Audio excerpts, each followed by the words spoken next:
happy to share that the government is taking all possible steps towards this to encourage private participation in a huge way under the initiative of Make in India and Atmanirbhar Bharat. I'm happy to note that the focus in attention is laid on promotion of exports of Indian defense products. Export authorization procedures have been streamlined through the introduction of online procedures and portal. Defense line of credit (LOCs) being extended to sovereign governments are also enabling buyers in those countries to import goods and services from India on attractive credit terms. In 2018, the government launched Innovative of Defense Excellence (IDX), an initiative to foster the entrepreneur zeal amongst MSME, startups, individual research and development institutes, and academia. Through these initiatives, those demonstration capability of developing innovative technology in defense are being provided by both funding and incubating support. The Government Defense India Startup Challenge, this, which comes with problem statement focusing on leveraging startups' capability to fulfill the needs of the armed forces. The IDX is certainly a boon for the budding defense tech startups in India. The seeds have been sown for Indianization of the armed forces technology and equipment. It remains to be seen whether India can climb up the list of arms exporters on the back of futuristic production and technology developed by defense technical startups. Coming to Telangana, amongst the several strategic locations in India, Hyderabad being a systematically safe location and has been a preferred destination for defense and aerospace establishment in the country. Hyderabad is a home to a large number of defense, aerospace, and defense research laboratories like DRDO, DRDL, RCL, BDL, MDN, Ordnance Factory, DMRL, etc. In addition to the 5 large Tata investment in aerospace, there is also a GMR MRO. A group of innovative aerospace SME also exists in Hyderabad, which has supplied components to Chandrayaan and Mangalyaan initiatives. With proactive government initiatives supported from the bureaucracy and educate skilled manpower available in Telangana, both public and private industries has evolved over the time, backed by the research and academic institutes in Hyderabad. The state of Telangana is targeting a significant market share in the aerospace and defense sector in India. Establishing aerospace parks coupled by the timely clearance of proposal via TS Pass are some of the steps taken by the state government to encourage investments in the sector. The state is continually striving to maintain its position by creating numerous ecosystems enablers for startups and entrepreneurs such as T-Hub, RICH, T-Works, Image Towers, T-Fiber, and Task. Given the pace of growth and investment in the sector, and in order to optimize their capability, the state MSME and startup expects a robust support system, identification of the key pain points, and getting relevant assistance. One such area that requires attention is the testing of products. The cost of testing of the products is often multiple of the cost of the material and manufacturing the same. With this note, firstly, I would just like to thank all the dignitaries of the government who are present, colleagues from the industry, anyone from the media. I would now welcome Dr. Subbarao Garu to deliver his theme address. Thank you very much. Jai Hind. Thank you, Mr. Thank you, sir, for delivering the welcome remarks. Now I request Dr. Subbarao Pavuluri, Convener, CII Telangana Defense and Aerospace Panel and Chairman and Managing Director, Anand Technologies Limited, to kindly deliver the theme address. Thank you, Ms. Ami. Thank you. Namaskar and good morning. Dr. Satish Reddy Garu, Secretary, Department of Defense, R&D, Government of India and Chairman, DRDO. Mr. Sanjay Jaju, IAS, Assistant Secretary, Department of Defense Production.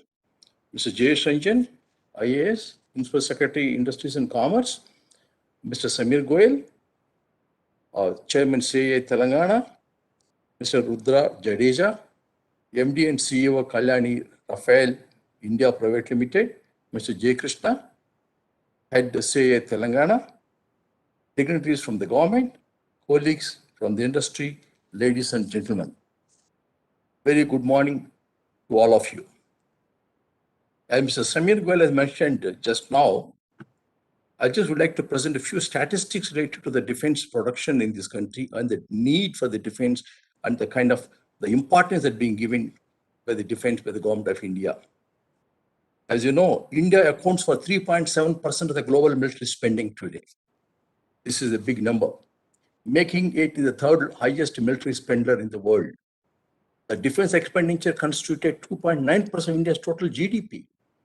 It's a good number, with approximately about $73 billion US dollars being spent on defense in 2020. And we only hope this is going to go up now. The government of India has identified the defense sector as one of the core areas to boost Askmentor Bharat, with a clear vision of achieving a turnover of about $25 billion, including export of USD, about $5 billion to be exported. In fact, Mr. Sanjay Jaju is driving the entire activity towards this export, and very, very vehemently, and thanks to him. And India has an immense thrust on defense modernization, for which the defense capital outlay and the experience of the highest, that's going to be about 15 years, during the last 50 years, the highest of that, which is about 18.75% increase. And hopefully, this is going to be much more in years to come. Considering the size of Indian defense forces and their modernization needs today, India has maintained a consistent defense spending pattern over the last 1 decade to build defense capability as also defense industry base, fully knowing very well that, the adverse situation prevailing in our neighborhood. The CA is of the firm opinion that public entities, including research and development establishments and the private sector, should complement each other to meet the requirements of Indian armed forces. In the recent years, India has emerged as one of the world's most lucrative markets for military products, and defense suppliers are gearing up to compete for this in India. That's the reason why the government of India is focusing on the Make in India, taking advantage of the markets available in this country, and knowing that the expertise being available here in this country. The government industry interactions are at all-time high today. Whether it is the officials of the Ministry of Defense or the armed forces, the level of interaction with the industry has increased manifold, which was not expected earlier. It's so well that the industry is being motivated with this level of interaction that we get that's happening in that. The need of the hour is for the government to continue the momentum and introduce more such reforms, which will give the right impetus to private industry for establishing a vibrant defense industrial base in this country.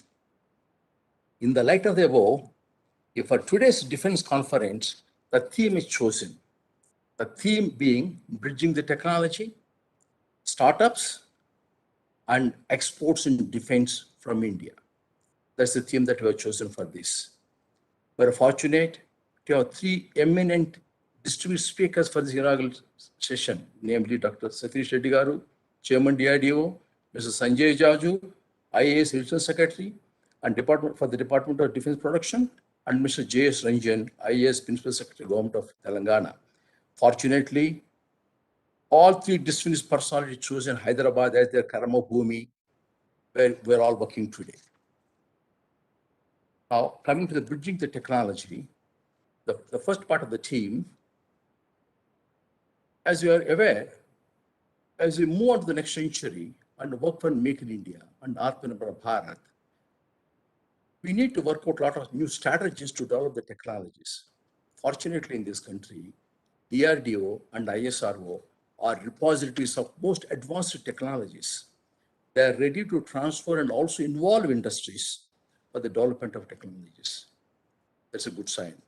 In this connection, the industry is fortunate to hear from distinguished scientist Dr. Satish Reddy Garu. We expect him to guide and to strategize bridging the technologies from lab to industry. Industry look forward to hear from you. Regarding the startups, the startup, we can always know that startups could be an important link between innovation, technology, self-reliance, and exports. And the startups are the latest entrance to the defense manufacturing sector. A lot of impetus is being given by the government of India to drive the startups to create the unicorns in this country. With a series of policies under Make in India since 2014, a lot of impetus is being given. They have greater access through the innovations in defense excellence programs of the government of India. The technologies developed by them will add to the India's military's operational and combat capabilities.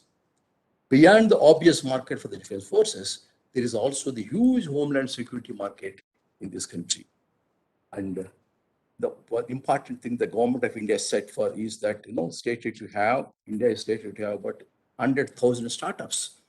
It is expected that these startups will employ 3.25 million people and will bring in about 100 billion investments into this country. Hopefully, the government will keep the startups also on track, and it's important while doing so that the government support Indian startups to overcome a plethora of challenges, right from inception to exit. Well, we could have many winners in our stables in the years to come. Telangana happens to be the hub of both startups, defense production, and defense research. As a perfect ecosystem which can bridge the gaps in the technology, startups, and exports and enhance the defense capabilities in this country. And we come to regarding the exports in India from the defense side. It is heartening to know that India's defense exports in the last 7 years crossed 38,000 crores. It's a very good beginning has been made. And Mr. Sanjay Jaju is giving so much impetus and encouraging industries to go forward to export more and more from this country. That India also can export in the defense areas. It's not just an import of the country, import of the defense goods, but also a lot of exports should happen from this country. And under the Make in India flagship program outlined in 2014, Prime Minister Narendra Modi government has been laying emphasis on defense manufacturing in India and to build the country's manufacturing base to ensure jobs for the youth and to bring down India's arms import and thus make the exports that are necessary in this regard. And hopefully, these numbers are going to be crossing much bigger. And very soon, we'll have at least $1 billion worth of export from this country. And therefore, today's conference is aimed to come up with the strategies wherein India's technological capabilities in the defense sector could be enhanced with the startups, exports, and ecosystem already created in this country, in Hyderabad. Thank you, sir. Thank you very much, and namaskar.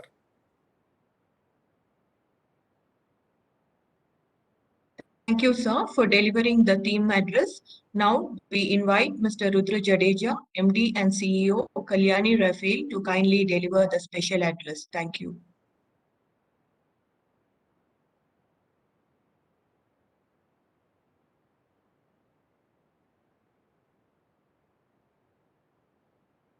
So you have to unmute, please. Good morning and namaskar to everyone. Firstly, it's a pleasure to be here, and I really appreciate CI giving me this opportunity to be here.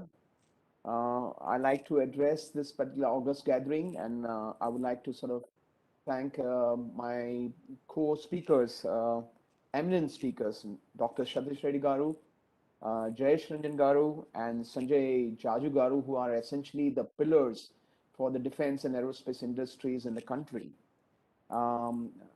Dr. Subbarao Garu, I think so you have given out a very broad and very encouraging environment. And of course, Mr. Samir and the CII team and all the sort of, fellow industry partners and business people and educationists who essentially want to contribute to the defense and aerospace industry. Welcome. And I would just like to sort of focus my deliberation of this address onto strategic partnership. The reason I'm just trying to confine my address to a very narrow area because this has got a very big impetus for achieving the goal of Askmentor. When I say strategic partnership, I would like to put in two buckets. One is a formal definition of strategic partnership, which is defined in a DAP 2016 onwards. where essentially it amounts that an industry will be sort of picked up by MOD to sort of support our major system integration programs, essentially addressing the areas like aircrafts, submarines, helicopters, and armed forces, sort of armored forces vehicles as such. Now, this requires a huge investment, and that's the reason the definition under the strategic partnership is there, wherein a government pitches in along with the development happening by the Indian industry. The primary factor or primary motivation of such a huge initiative which is being taken up is the fact that uh, Indian defense industry and especially the private sector industry needs to also update and also get involved in design development and in R&D investment as such. Of course, in the nation stage, there will be requirement of a government support coming in terms of finances, and that's where exactly the SP model or what we call strategic partnership model supports it. Yes, it's a work in progress. Nothing is perfect. The policies are ever evolving. And as you say that today we have very eminent personalities in DRDO, in state government, in MOD, who are very eager to listen to us and ensure the real motivation, the real intent is actually accepted, and the tweaking of Indian policies are taking place. It's so heartening to inform that under the strategic partnership model, I think that the first project is already off the block. A naval submarine project has been launched where L&T and MDL are the two Indian industry giants who have been shortlisted. Even the MOD has felicitated not only to sort of identify this industry, but also identify the foreign OEM from where the technological transfer will happen and where the Indian industry will have the ability to tie up with either of the five foreign OEMs who are able to give us the kind of technology and the production process transfers to make sure that we achieve the Atmanirbhar objective as such. So it's a very positive move, and I think so. It's just a first case. There'll be many projects which will be coming off the block under the strategic partnership. I do understand that there are few areas where the policy twitching still needs, because a strategic partnership intends that it should be led by Indian company, which we are very proud of, definitely.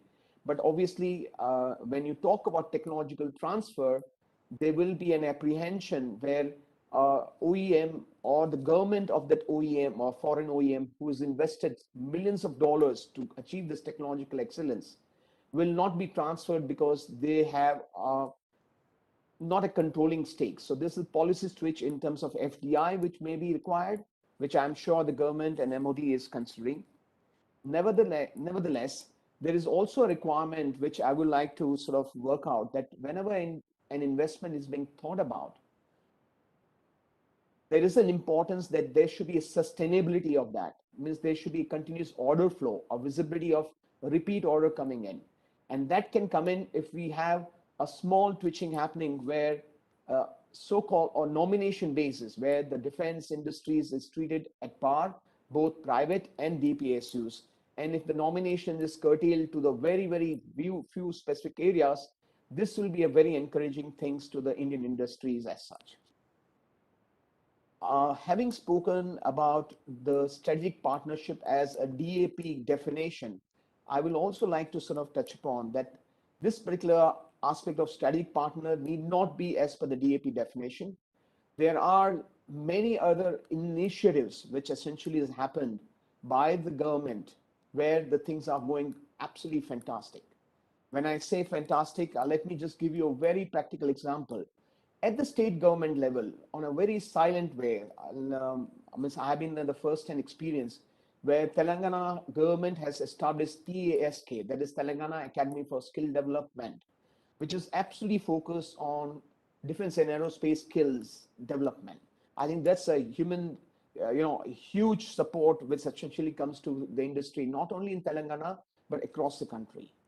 If you look at it, Mr. Subbarao Garu just mentioned the kind of impetus of focus of not only manufacturing for ourselves, but also looking for export is another impetus which is actually going to get momentum to get the strategic partner initiatives going across, not merely in terms of program participation, but we as an Indian becoming a manufacturing hub for defense companies across the world.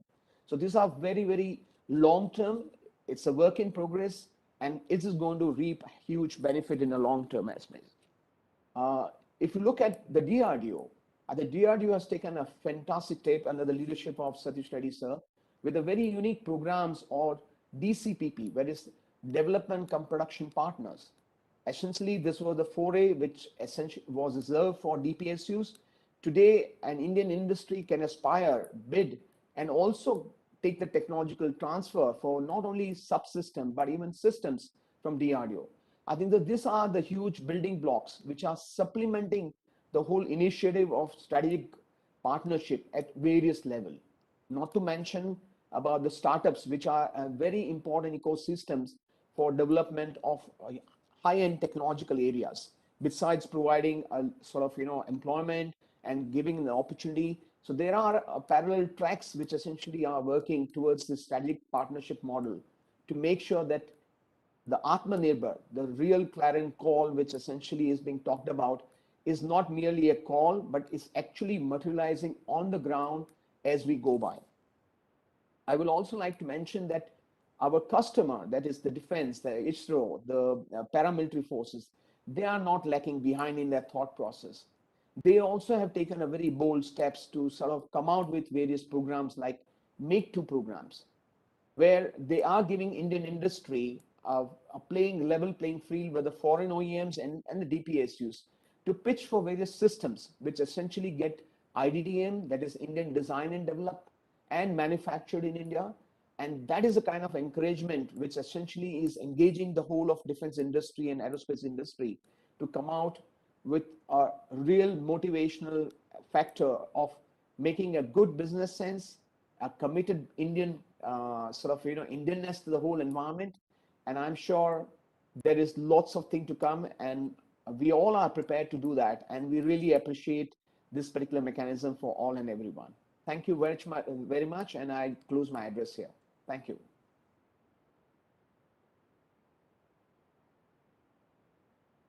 Thank you, sir, for delivering the insightful special address. Now we invite Mr. Jayesh Ranjan, IAS Principal Secretary, Industries and IT, Government of Telangana, to kindly deliver the special address. Thank you.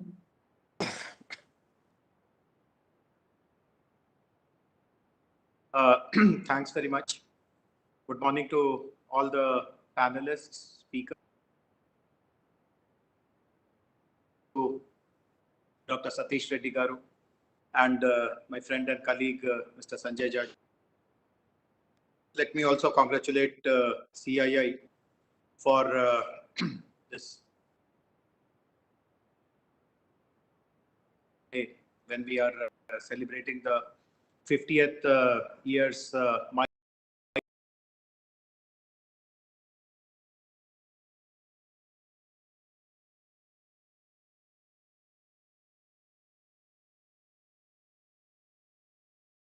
brings back very strong personal memories and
let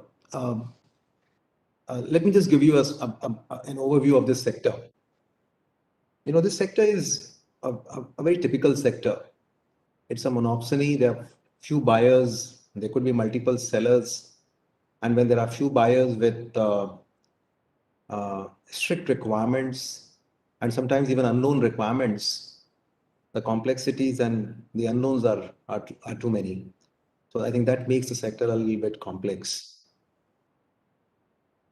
At the same time, all of you would agree that when it comes to the strategic strength of any country, and this we keep arguing that and it's being talked in various forums, that the strength of the military of any country does not come from what it has in its inventory, buying in from multiple sources, but the strength of any country's military actually comes in from what is behind it in terms of the industry, which could produce at the shortest possible notice, which could produce what it requires in the quantity and the quality that it wants.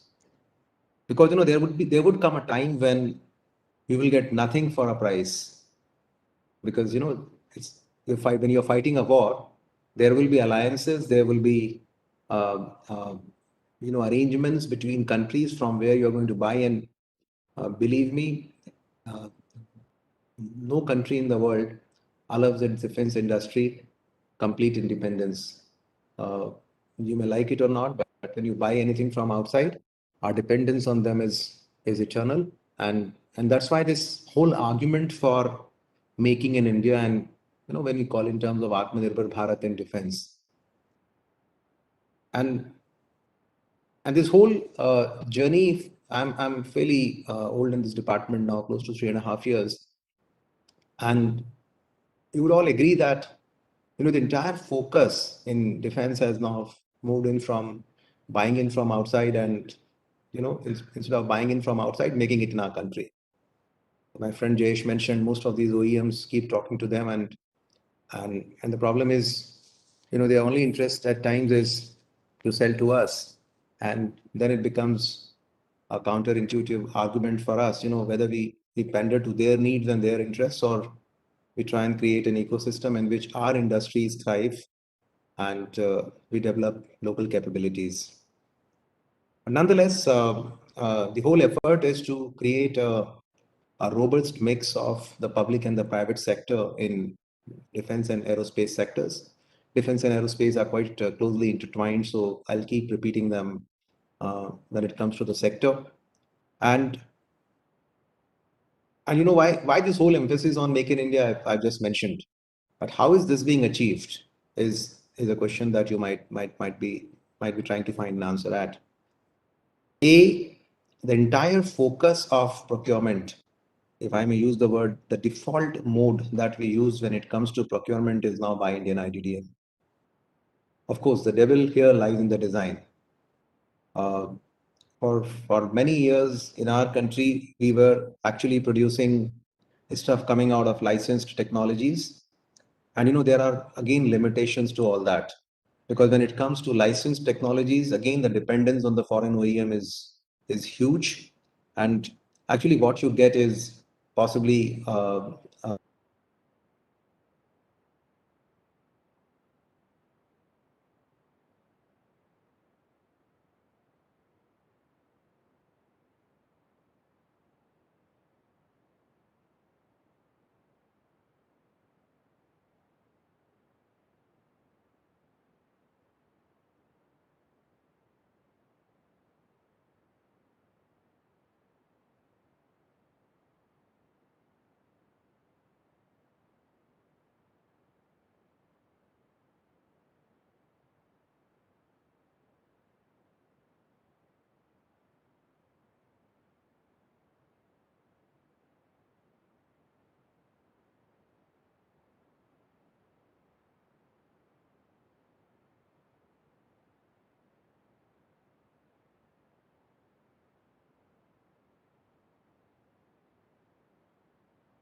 Hyderabad. I know for sure. And you have the 50,000 crore worth order given out to for Tejas to HAL.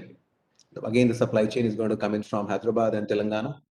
You have the Tata Airbus project, about close to about 20,000 crore, which has been cleared. I'm sure the industry is going to get a lot of benefits. You have armored vehicles being made in India. You have the artillery guns now being manufactured in India. You have practically the entire electronics now being procured locally. So the whole emphasis now is on creating an ecosystem in which the domestic supply chains can thrive, and I'm sure many of you're part of it. I know for sure that Mr. Subbarao is also working with the Russian OEMs, and I think it's an example of, I think we had the intergovernmental agreement, and this shows the entrepreneurship of our people in Hyderabad, that the first project to take off actually is Dr. Subbarav's, who is now possibly going to become a pioneer when it comes to creating this kind of a network with the OEMs outside. And believe me, when it comes to the OEMs, uh, again, I like to dispel this fear that they have when they look at a particular destination, they look at few small stops that are being given here and there. Believe me, it doesn't happen this way. When an OEM interacts, and I think all of you would agree, they look at multiple things, and they look at a whole package. So they're not going to have a have have just one aspect of a particular policy driving their decision. They will look at 100 things, and Hyderabad will always emerge as one of the top destinations, and I'm pretty confident that that's going to stay that way. Coming back to a lot of things that are happening, my friend Jayesh mentioned about a program that we have started by trying to connect the startups to the defense ecosystem. That's one thing which is actually happening at a very brisk pace. All of you know that India is emerging as the startup capital for the world now. We're arguably the third largest startup ecosystem in the world, and uh, I think close to 70 unicorns. I've lost the count as well. And I keep talking to when I talk to the defense startups, I keep telling them that time is not far that when we are going to have some defense unicorns and defense startups lining up to get that place. Very happy to tell you, yesterday evening in Telangana, close to Hyderabad, in our Medak factory, three startups, and two of them actually are from Hyderabad, who are actually working with our army and trying to come up with a world-class product, and that product is going through the user trials yesterday. And I'm sure once these products come out, some of these startups will have huge opportunities within the services as well as to try and take the export market. Besides this, there are some more things which have happened. You all know, aware of the positive indigenization list that we have brought out. Now there are 209 items which have actually been put out in public domain, and these items are not going to be bought from outside India ever, depending upon the timelines indicated. And when we talk to the top policy level, the whole picture that emerges now is there's complete reluctance on part of the system now to buy it from outside India, and I think that's been the motive now for some time, and I'm sure that's going to continue. So it's important that we start looking at designing and developing systems. Hyderabad has fairly uh, good presence of companies that are actually getting into these design aspects. I know companies like WEM, I know companies like Astra been starting to forge partnerships. There are a lot of global OEMs also showing interest in Hyderabad. You have Kalyani Group present in Hyderabad, and you have Adani's who have also acquired and have set up a facility. You have the presence of Safran there. So you have a fairly good ecosystem, and with DRDO and its supporting entities, and an ecosystem that's been created through BDL, Midhani. I think Hyderabad has all the potential to take a major chunk from this number that I just talk to you. Importance is, yeah, the level playing field is very, very important, and we've not just level playing field between between the states. I think level playing field between the Indian company and a foreign OEM, very important. Level playing field between the Indian private sector and the public sector. I think there's nothing now which is given out on nomination. Even the public sector companies have to take projects through a competitive route. Ordnance factories, which had all the products, more bulk of the products reserved for them earlier, have now been corporatized. Now we have 7 companies. So practically we have denotified the entire, what used to be earlier, a list which was reserved only for the ordnance factories. That again opens a lot of opportunities for the industry in Telangana and obviously rest of the country.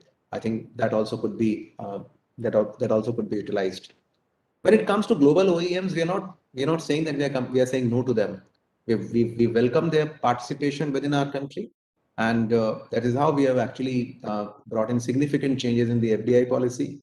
You're all aware that 74% of FDI now can be brought into the automatic route, and we are allowing 100% also, with some reasons cited because it's again available. We are encouraging global OEMs to even set up completely fully owned subsidiaries within our country. As long as they manufacture in India, there's always a possibility for them to sell to us, but there's also a possibility for them to sell to the rest of the world. So I think our policy is fairly open. We've completely dynamic. We're trying to address their concerns. But the only point where we would not like to, not negotiate would be to completely, foreclose the option of manufacturing within our country. And offsets also, I'd like to tell you that close to about 1 lakh crore, about $15 billion of offsets are going to be discharged within our country. And many offset partners are within Hyderabad and Telangana. And we have an offset portal which has solved bulk of the problems which OEMs had earlier. So now you have a fairly online, transparent mechanism of discharging offsets. The companies that could be potential offset partners are all listed on our websites now. So all those issues which are playing the ease of doing defense business have now been practically resolved, and I don't find any of the OEMs showing any disinterest now in discharging their offsets in terms of the policy level problems that they might be facing. But I do still encourage the industry here to start developing their own strengths. And it's a great opportunity now which opens up. Defense is a complicated sector, but at the same time, on a risk reward matrix, it's always going to be scoring one-on-one. And I'm sure many of you are looking at some of those opportunities. And once again, I'd like to thank CII, Government of Telangana, been playing a huge role in driving industrial growth in Hyderabad, which actually pleases me because it's not just my Karma Bhumi, it's also going to be my Marna Bhumi, if you can use it. I'll continue to live in Hyderabad and possibly live till I go out of this world. And once again, my regards to CII and all the members of the industry for giving me this opportunity. It's always very pleasing to speak to people from Hyderabad, and thank you very much. Thank you, sir, for delivering an exceptional and enlightening keynote address.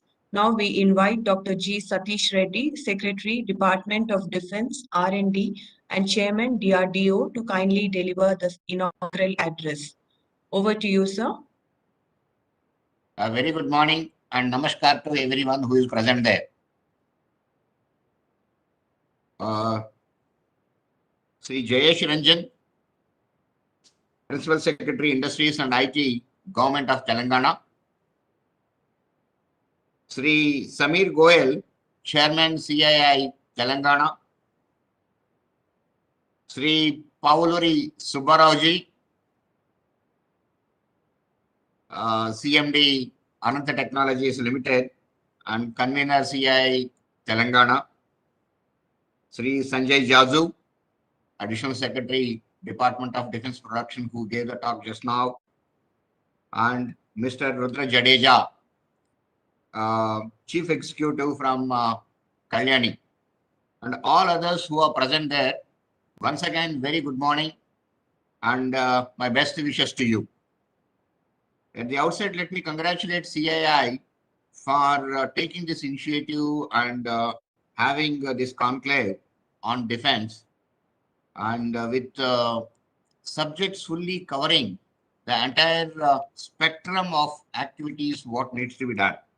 Whether you talk about Askmentor Bharat, strategic partnerships, capacity building, then technological transformations, quality assurance and testing infrastructure, and defense exports.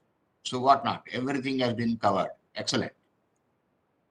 And I think you actually conducting this conclave at a very right time, when actually the government, the Honorable Prime Minister are well determined that this country should produce what the armed forces need. This is the mantra what Honorable Prime Minister is taking. And we should not be dependent on outside this country for the technologies or for the products.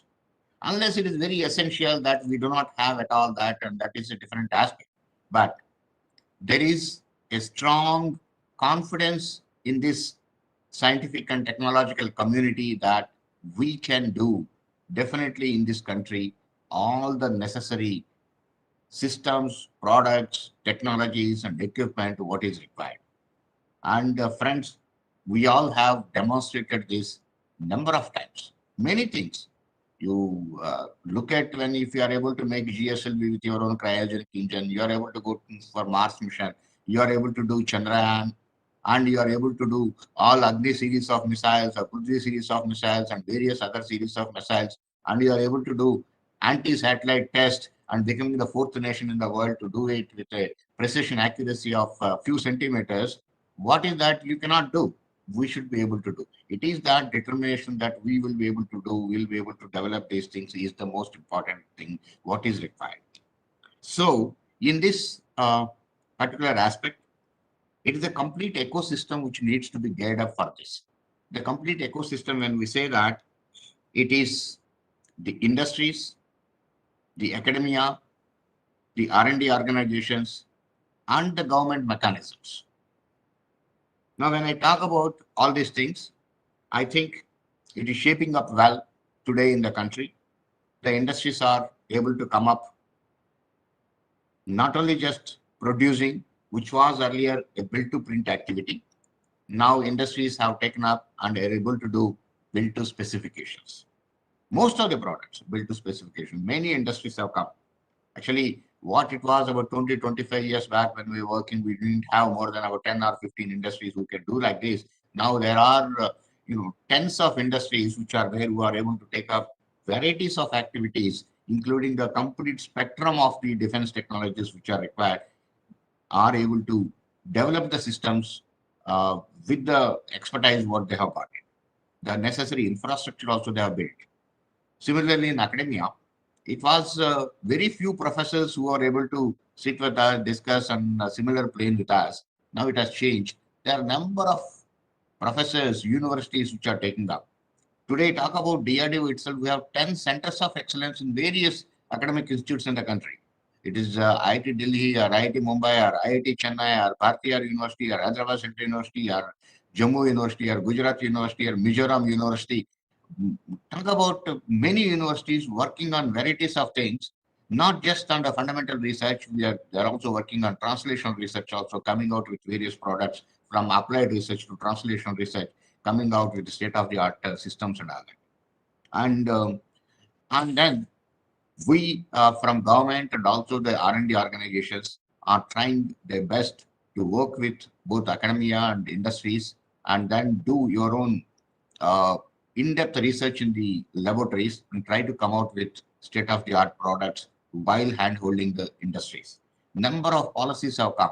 Number of support mechanisms have come. As you know, friends, DRDO has actually brought this partnership model called DCPP. development cum production partner model. Right at the beginning of the project, the moment a project is sanctioned, a partner is selected, and the partner will be part of the development. And the first prototype comes from the industry partner, not from DRDO. Earlier, it used to be DRDO develops, DRDO makes a prototype, DRDO tests within the labs, and then DRDO goes and tests with the users, and then technology transfer used to take place. Now, in this model, the first prototype itself is coming from the industry and goes. And this DCPP is not just for non-critical items. The DCPP has brought in even to the missiles now, even to the bombs.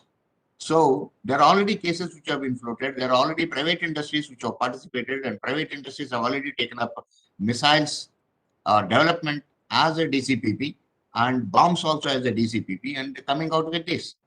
So this is one major change. Let me tell you, friends, there are about 53 DCPPs already been identified. 53.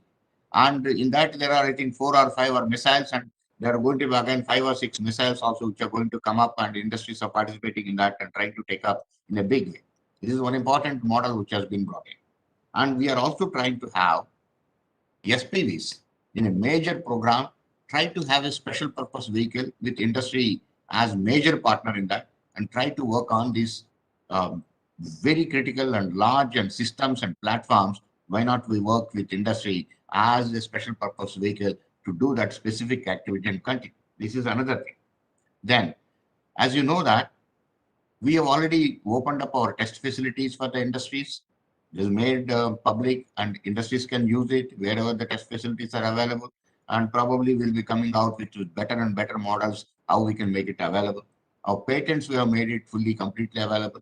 And we also brought in a policy, if industry takes up a D&D activity on its own, thinking that there is a potential for that particular technology or a product, DRDO will handhold also the industry in that particular what industry has proposed.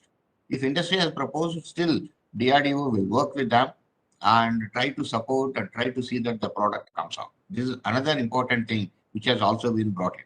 So likewise, many measures which have been taken up and tried to see. And most importantly, to have an R&D, at least from TRLs, let's say 4, 5, 6 in the industry, a scheme has been brought in, which was there and which we have activated it so much, called Technology Development Funding. Each MSME, primarily MSME and startups, for a particular technology, will be funding them up to 10 crore rupees. And this has been very actively going on. Using it for many things which were importing, indigenizing them, or ab initio design of any equipment, what we think, the problems, what we propose, are actually suo moto proposals from the industries, MSMEs, and startups. The cases, number of things which have been funded have already crossed 42. There are 70 more in pipeline which are being processed now. So the funding is enormous to the industries and coming up in a big way. And you know that for youngsters, we have put a day-to-day contest for ideas in the defense, and we are selecting the best ideas. We have rewarded them, and those ideas also we are trying to convert into technology development funding to come out with a product, and through that industry, this is another thing.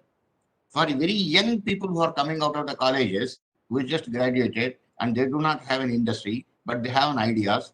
But if they tie up with the incubation center, the same technology funding can be given to that particular individual as a startup through the incubation center. This is another mechanism where just youngsters who are coming out of the college can utilize this facility also in a big way. So likewise, continuously we are working on many things, and now we are trying to support export also. Probably Mr. Sanjay also would have given the complete details about it, the export promotion policies, what are being brought in, and how ease of making exports can be made with simple processes and all that has been brought in. I don't want to get into the details of it, but many mechanisms to support the export.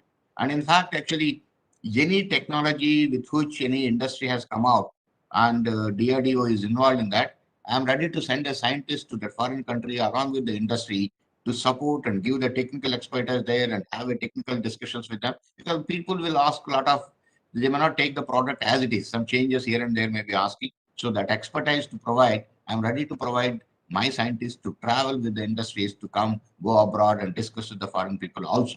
So these are all various things which we are supporting. I'm not talking about what Department of Defense Production has done. Why? Because you must have heard from Mr. Sanjay Jaju what are all the steps which DDP MOD has taken. So primarily what I'm trying to say is that we have the intellectual capability. We have done wonders. We will be able to do wonders, and we need not depend on anybody. Let us make everything in this country. Let us make the dream of Honorable Prime Minister a reality, that it is self-reliant India. We can make here. Friends, I want to tell you today the following areas we are self-reliant: the missiles, the radars, the sonars, the torpedoes, the electronic warfare systems, the AVAC systems, the guns, the armors, the fighter aircrafts, and the communications, and many other things which are required. We are self-reliant in the country, and we have the complete technological base, and we have all the even the ingredient elements, leaving aside just the semiconductor foundry, which is lower than 180 nanometers. Everything is available, right from even gallium arsenide, gallium nitride technology, which is required for the various radars and all that. And even the IR detectors we are trying to make in the country. This is the level where, right from small, the critical component to the system, the capabilities have been built. So once this is there, we should be able to definitely go ahead with the next advanced technologies which are required. And people like you, unless actually you make an advanced technology product, the product should be competitive technology wise, the product should be competitive price wise, and then only we will be able to sell it in the worldwide market. All of you must be knowing that you cannot survive just with Indian Armed Forces orders alone. It's very difficult. So we need to have a continuity of the product line. So we need to have an export market. We should find at least 4 or 5 countries where the product is being sold. So we need to be competitive in terms of technology and also price and maintaining the quality. So that is what is important required. And the quality point is also mentioned in that. Friends, try to see that there is a quality vertical in each and every industry. We are coming out with self-certification. You don't have to, actually, we don't have to send quality assurance agencies, similar RCMA, MSK, SSQA, GR, DGQA, and other people and all that. It is impossible also. The way the domain has expanded, where from a single agency can send it to each and every industry to look into everything. It is not possible. So it is the self-certification, the quality vertical, if it is followed and quality standards are followed in the industry, we don't need it actually. And that is, the things will improve also. The things will come very faster also. So this is another important thing which I request the industries to see, that you have a quality vertical and you have a D&D vertical in the industry, and of course the remaining all the necessary infrastructure and everything. And also we are coming out with certain important and critical infrastructure where the costly infrastructure is there, and but the activities are more of routine activities. We are actually, the scheme we are expanding in a big way, the GOCO, the government owned and company operated mechanisms, which actually started long back in Hyderabad for servo valves. The same thing is being expanded for many other facilities also now. And soon you will be seeing that some of these facilities will be coming out, asking for the industries to come forward. So these are all various mechanisms. And so Hyderabad is one of the very important centers for particularly defense.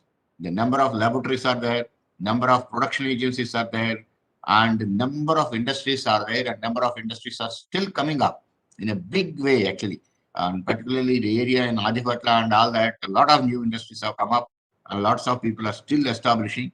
And so it is a growing area in the defense sector. And I'm sure that it will be flourishing in a big way with all the laboratories around there, and we should be able to work as one team. And I'm also open. You have any ideas still further to improve the system and what needs to be done, please send it to me. My mail ID is secyDRDO@gov.in. So please send any ideas. I'm open and we are ready to implement them. And we are there and we are all grown together. We have worked together. I think each one of you I know for the last about 30 years, and we are all friends. And let us make this nation a real Askmentor and also change the scheme from leading importer to leading exporter. leading exporter. That is what is required. I'm open, whatever you want, I'm ready to do. And my best wishes to you, and excellent conclave with the themes of the conclave. I really congratulate all of you who have planned this and who are doing this. And my best wishes to you, and we are there always with you. Thank you. Jai Hind. Namaskar. Thank you, sir, for delivering such an inspiring inaugural address. Now we invite Mr. Kamlakar, CEO, Power Dynamics, to deliver the concluding remarks. Thank you.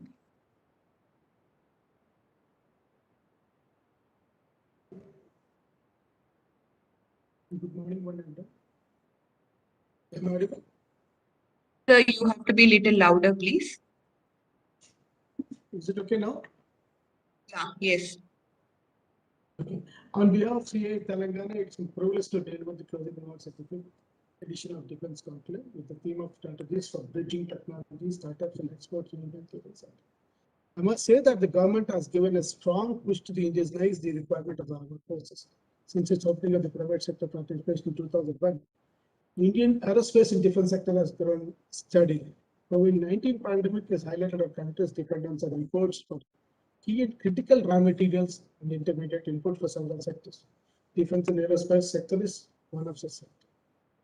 Despite the pandemic, the Indian defense sector has progressed well, helped by the several mitigation measures such as release of payments in advance and granting of force majeure benefits. Government response to the industry's request for extension of times of submission of RFTs, RFIs, EOIs, and deferment of interest payments on existing loans and extending credit lines to the MSMEs. Multiple policy initiatives taken by the Ministry of Defense. The industry is very pleased to excited with the development of indigenization as it will open immense opportunities for the defense industry. Chintan will have the job creation for the strategic sector. The state of Telangana has a great strength and advantage for doing the business in the aerospace and defense sectors. And it has got a strong presence in several DRDO labs or DRDO factories, and DPSs and well-existed ecosystem of the most importantly, provide to highly support the government comes as the perfect package for anyone who is looking to start and expand their business in emerging sector.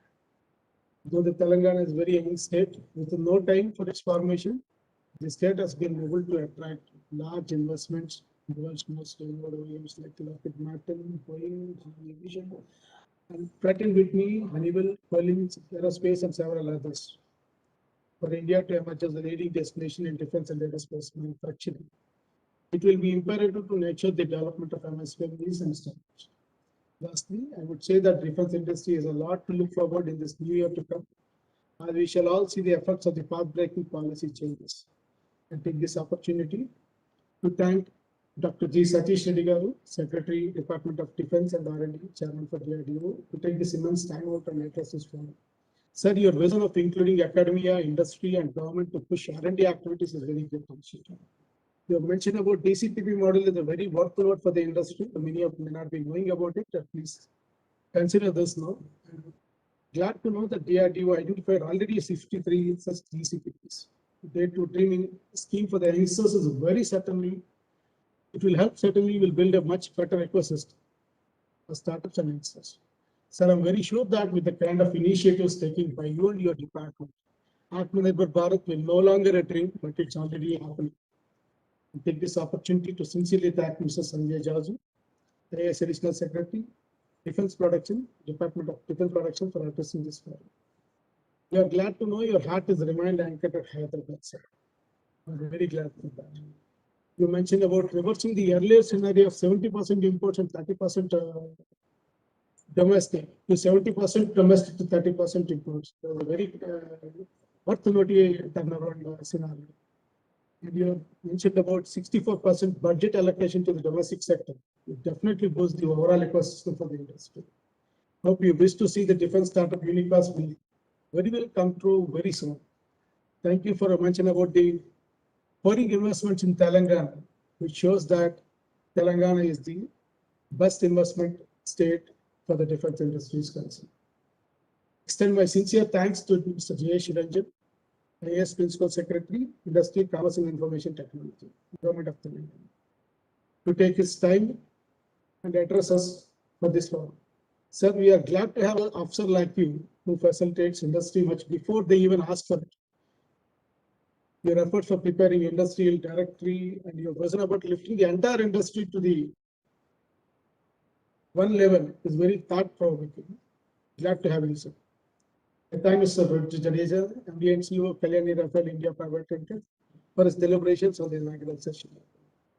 I especially thank Dr. Subbarao Pavuluri Garu, Convener CA Telangana Defense and Aerospace Panel, Chairman and Managing Director of Technologies Limited, for the support and guidance towards organizing this conclave. I thank all our sponsors and extending their support. I also thank industry experts who will be addressing the upcoming sessions. Lastly, I thank all the defense and aerospace ecosystem stakeholders for joining this initiative. I wish this program a grand success. Thanks a lot, one and all, and thank you for this opportunity. Thank you, sir.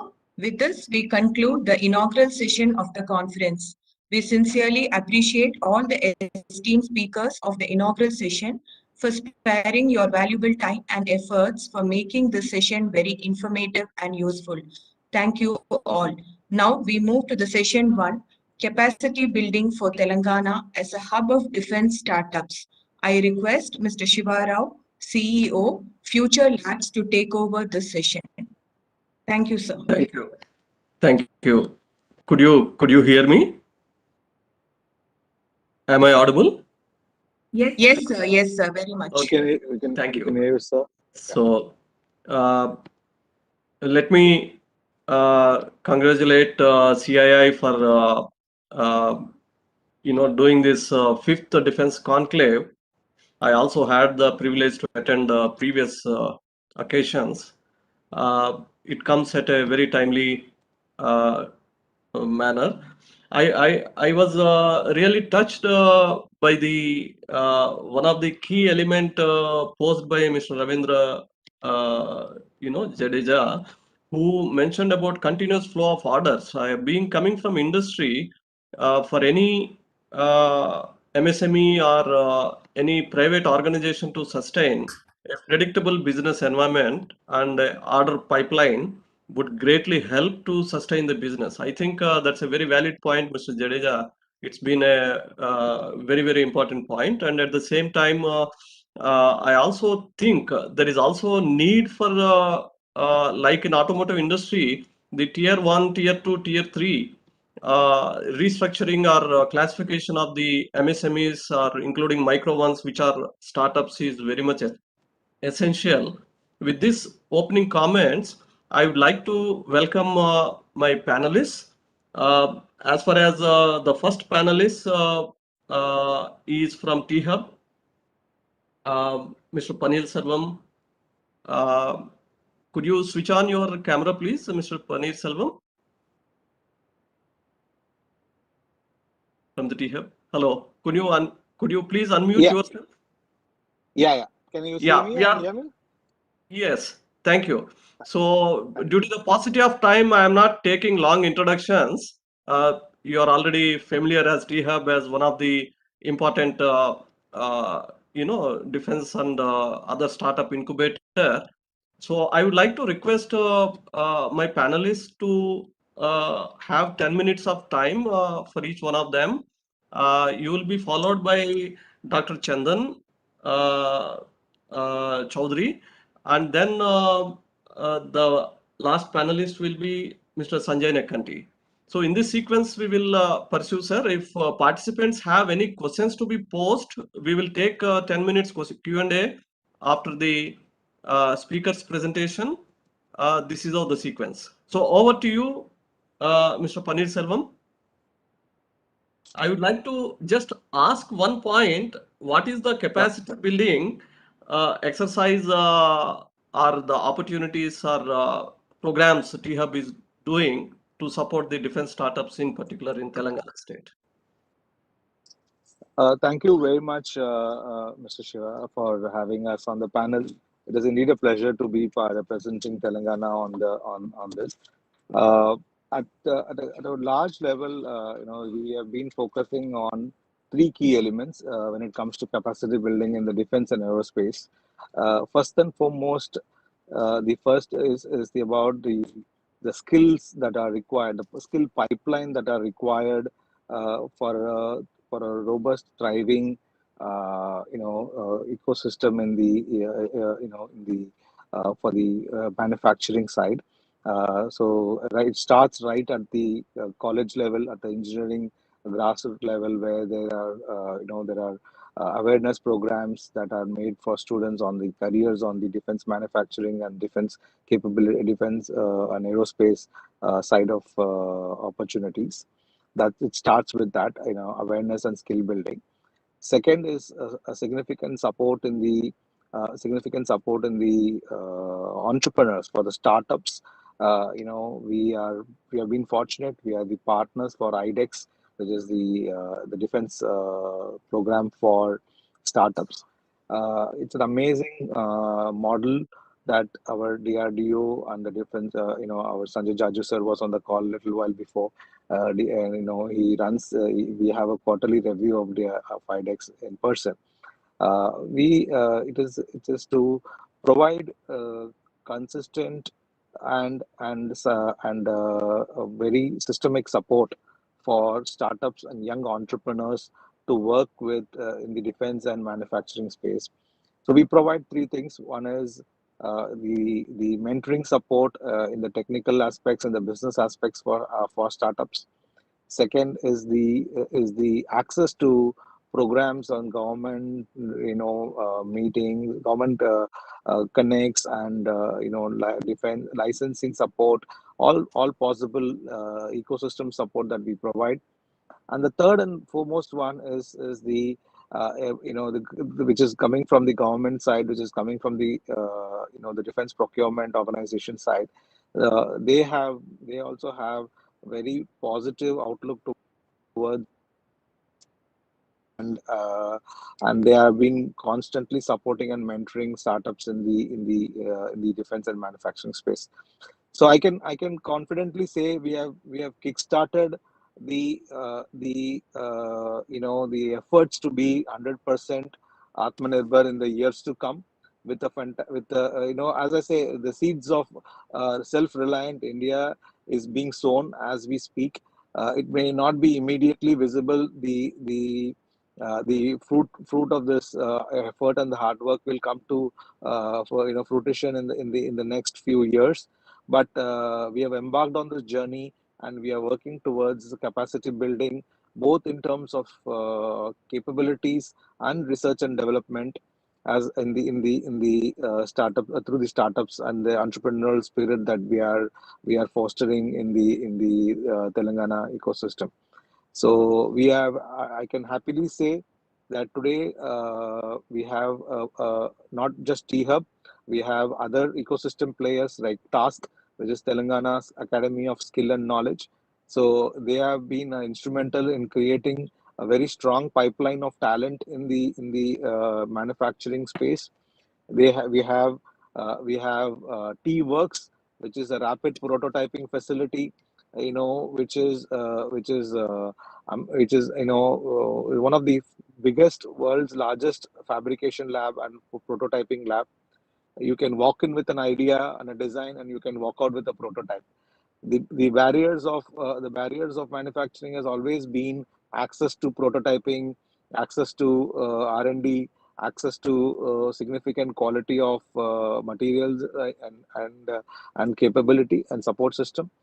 I think at Telangana today we can proudly say that we are breaking these barriers in a much bigger way, and any entrepreneur, any individual can today walk into T-Works with a design, can hire a CNC machine, can hire a 3D printer, can hire a laser cutting machine, and come up with a prototype within hours or within, if not days. So the students have access to this, the entrepreneurs have access to this. So it is T-Hub who's anchoring the entrepreneurial spirit in Telangana, but we have proud to have entities like Task and T-Works, and the newest addition is the Telangana Center of Excellence for Additive Manufacturing. Material science is becoming important because defense needs different constant innovation on the material science of products which we are using, and most importantly, We are also proud to have the Center of Emerging Technologies, Artificial Intelligence, and Data Science, because even in the defense side of things, the cyber security, as they say, the next war is not going to be fought on ground, but in the cyberspace. So, there is a significant amount of knowledge and capability that is being built in the cybersecurity and artificial intelligence and data science space as well. So with that, I kind of thank you for this opportunity. I hope I've been able to set the context and Yes. taking it forward. Thank you, sir. Sure. Thank you, Mr. Panirselvam. So I will come back to you, Dr. Chandan Chaudhary. It's been a pleasure to have you. You carry a vast knowledge of industry experience, and you are also into academics. You know the both sides of the coin, unlike many of us. So with your personal experience and ISB being the Pioneer Management Institute, how can you also guide the policy framework to the government of Telangana in coordination with the overall Make in India and Atmanirbhar Bharat? Right. So one context I would like to just mention, for instance, there is a tendency we try to do the similar kind of,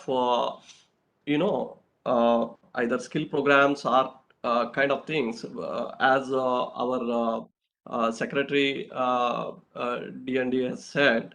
So we need, OEM is looking for a holistic solution, not just one item. So in this contest, if somebody is doing only the machining shop, if somebody is doing the skilling work, if the duplication can be avoided, that would be great. So over to you, sir. Yeah. Thank you so much. Can I share a couple of slides? Can I? Yes, please. Okay? Yeah, let me just Please. try to see if I'm able to. So I think that's organizers need to being give me the right academician. for sharing. Can Yes, you give me can you give me the right for sharing, organizers? Can you give me the right for sharing? Are you there? Organizers, are the organizers? Yes, Can you Yeah. give me the right to Could share? you quickly? Yeah. you're just doing that.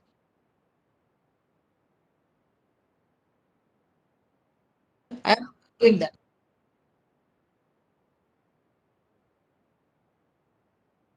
So first of all, I must tell you that this is a very important session, the session that we are having. One is that the vision that we have, right?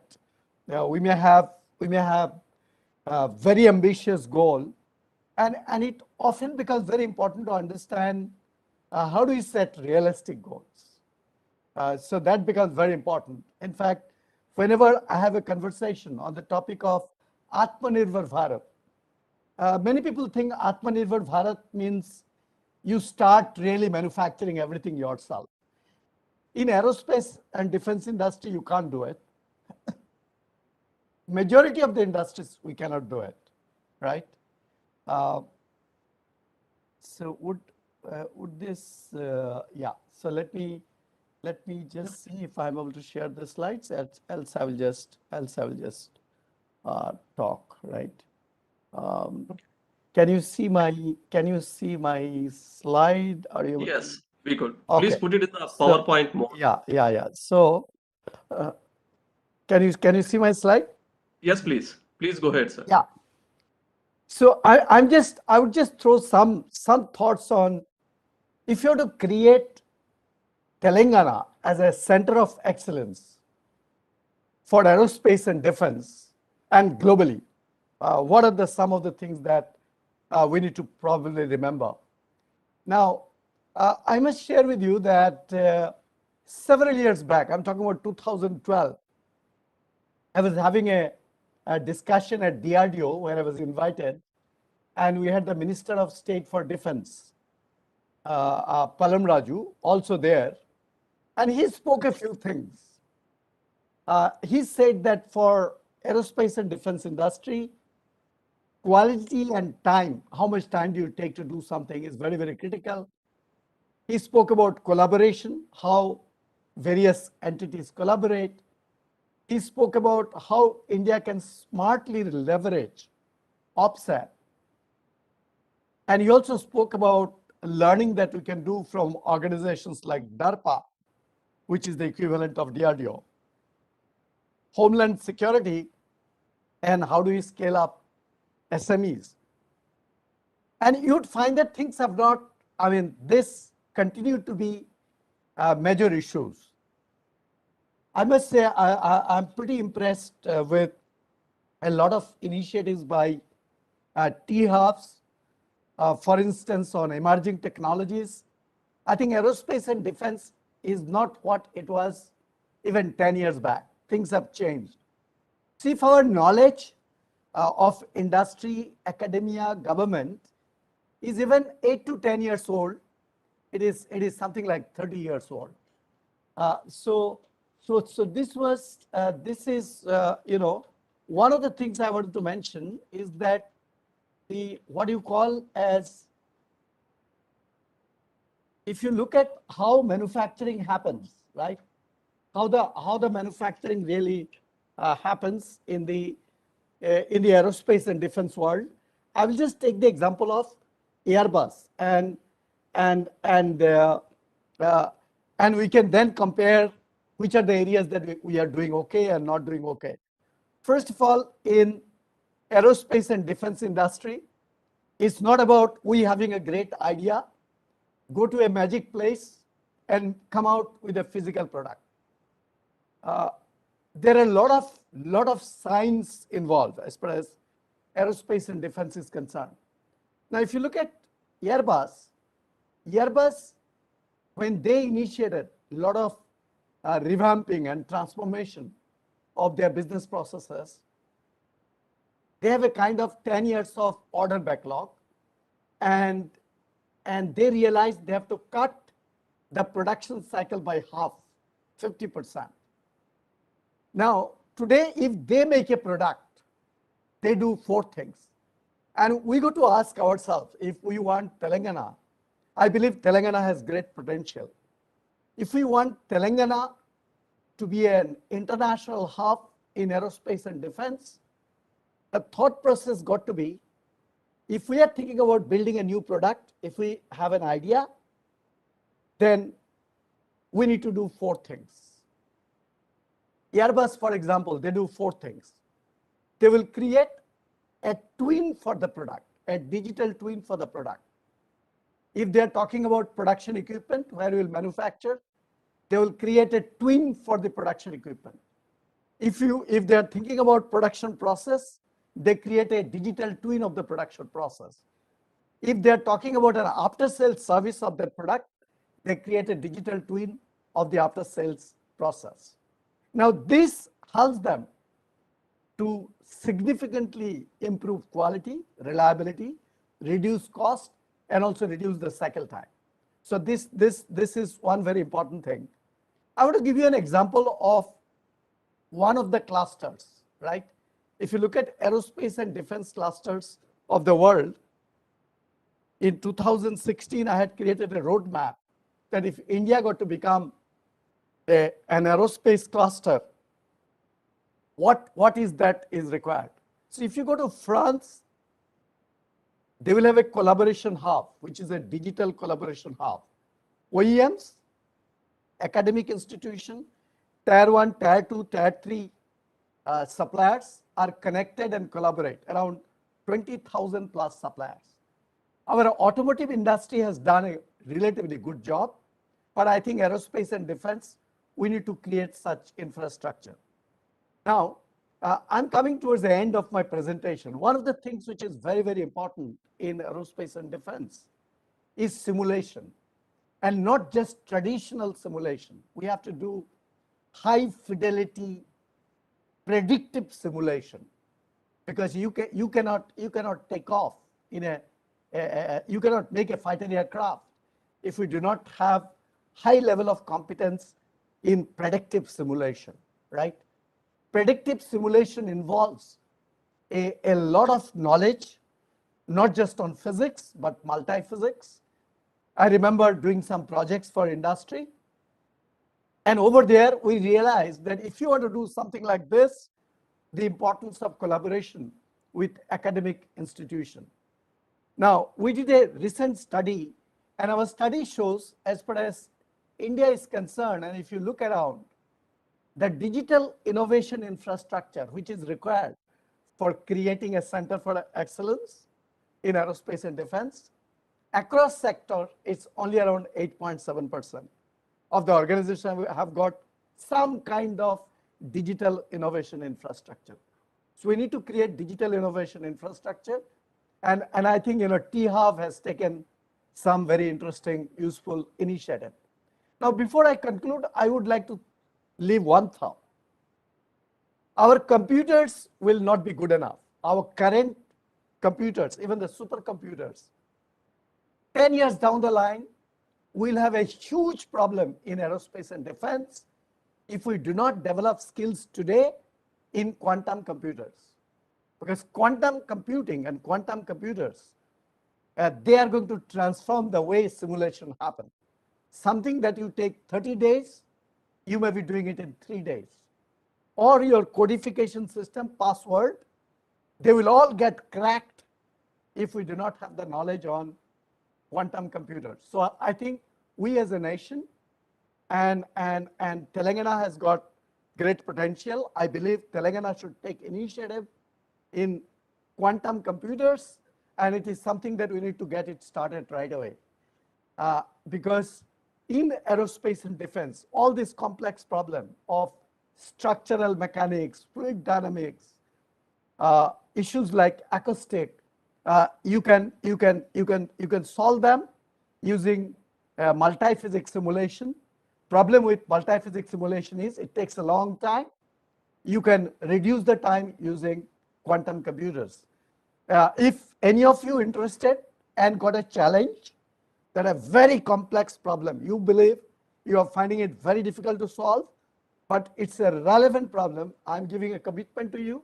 You can get connected with me as long as the problem is relevant, as long as the problem is worth solving. You don't need to build algorithm. We'll build algorithm, run it on quantum computers, and make an attempt to demonstrate how traditional problems can actually be solved much faster. I was very pleased listening to Dr. Satish Reddy. I had the privilege to interact with him many, many times. He spoke about a couple of things, and I find they are pretty similar to what I believe should be done. And I think he spoke some very important thing. Academic institutions, government organizations, startups, OEMs, R&D organization, and supplier ecosystem, they go to work together as one single entity. If you go to Taiwan today, you go with an idea, they will not only build that prototype. In 7 days, they will tell you the complete supply chain that you need for making it happen. So I think it will be extremely critical. To sum up, government, right, both at the center and the state, need to demonstrate commitment to R&D, increase investment in R&D, because today, if you compare with nations which are doing well, our investment in R&D is very little. I think government should give incentive to companies to invest into R&D. And we got to be, policymakers got to be as innovative as possible to ensure that R&D is promoted. I think we need to create a digital infrastructure such that various members of the value chain can get connected. We need to leverage scientific software, because traditional design, traditional manufacturing is not going to work. Even 3D printing is just the last step. Everything that happens before that is equally critical. I was happy we spoke about material science. I think that's very important. 3D printing is not about just printing plastic component. I think we need to leverage quantum computers for modeling complex phenomena. Aerospace and defense industry is a serious game. And it is not by coincidence that we continue to be one of the biggest importers in the world. So it involves a lot of commitment. MSMEs can do great job, but poor MSME organizations today They only keep doing proof of concept, build one item, but they're not able to scale up. We need volumes. So we need to think beyond pilot, beyond prototype, and beyond proof of concept. Thank you very much. Over to the chairman. Thank you. Thank you, Professor Chaudhary. It's been an excellent inputs what you gave. I think you should definitely be part of the Telangana state policy framework as an expert committee member. So your call for quantum computing is very well taken, and this is one of the takeaway of your suggestion. May I now invite Mr. Sanjay Nekkanti from Dhruva Space. Mr. Sanjay, are you there? Yeah. So Hello. could we see you by any chance? Can you switch on your camera, please? My video is on. Oh, okay. So you're there. Hi. My video is on. Oh, okay. If you have any To connectivity, conserve bandwidth, I prefer to just. okay, you can speak. No issues. So I would like to share your experience and so far as a successful startup, you come from the space industry. We are talking about defense and aerospace, and you are in the rocket science. So as a entrepreneur, are you comfortable with the existing ecosystem, or you suggest any improvements so that there are new fellow colleagues in the ecosystem evolve more rapidly? Do you see any gaps or improvements in the existing system, and any suggestions for the capacity building of the Telangana state, particularly in the space, aerospace, and defense sector? Over to you, Mr. Sanjay. Yeah. Firstly, thank you, CII, and the organizers for inviting me to participate in this discussion. It's an honor and privilege to be part of such an austere audience and the ideas. First, what I'd like to say is, I think systems in and place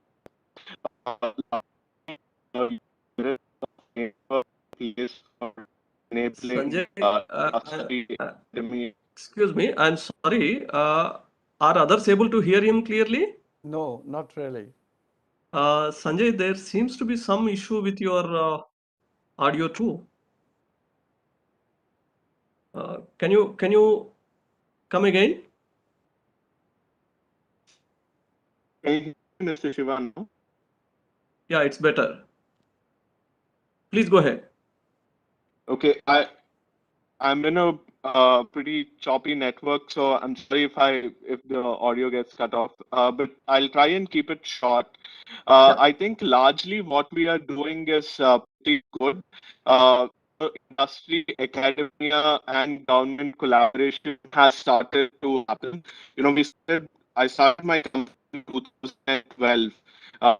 Our first largest order only in 2019. So it took us quite some time to get big order. And I would say one of the reasons why we got this order was also because of the policies that have now in place by government of India, central government. I think from a state government perspective, there is definitely room for improvement. I think initiatives like T-Works and T-Hub Task are definitely adding value to entrepreneurs. But I think there is so much more that can obviously be done. Now, let me speak a little bit specifically with respect to the aerospace, space, and defense sector. There are, over 100 to 200 SMEs based in Telangana that have been supporting various aerospace, space, and defense needs, not just in India, but also outside of India. Largely, these companies have been focusing on developing small components and have not gone towards realization of a full product. I believe that there is a rich ecosystem for these companies to come together and build full product that can not be sold in the local ecosystem or meet domestic requirements, but can also be sold in the international markets.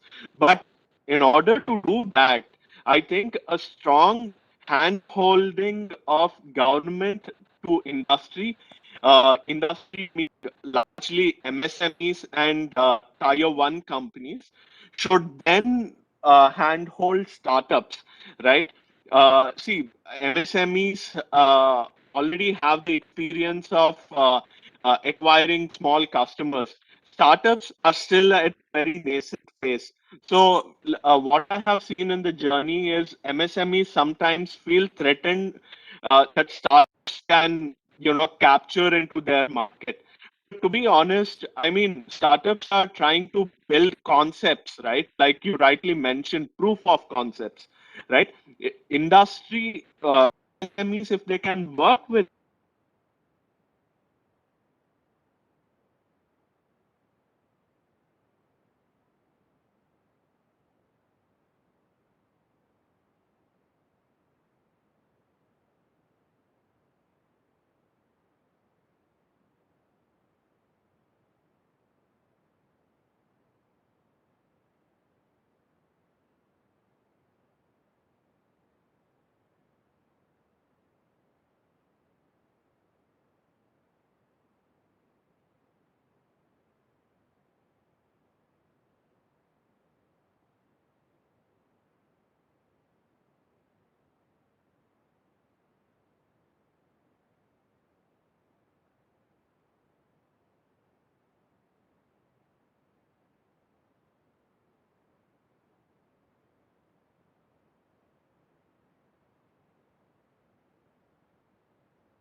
But today it is because of the kind of the depth of the work that the technology players, the academic institutions, and the scientific research organizations have carried out.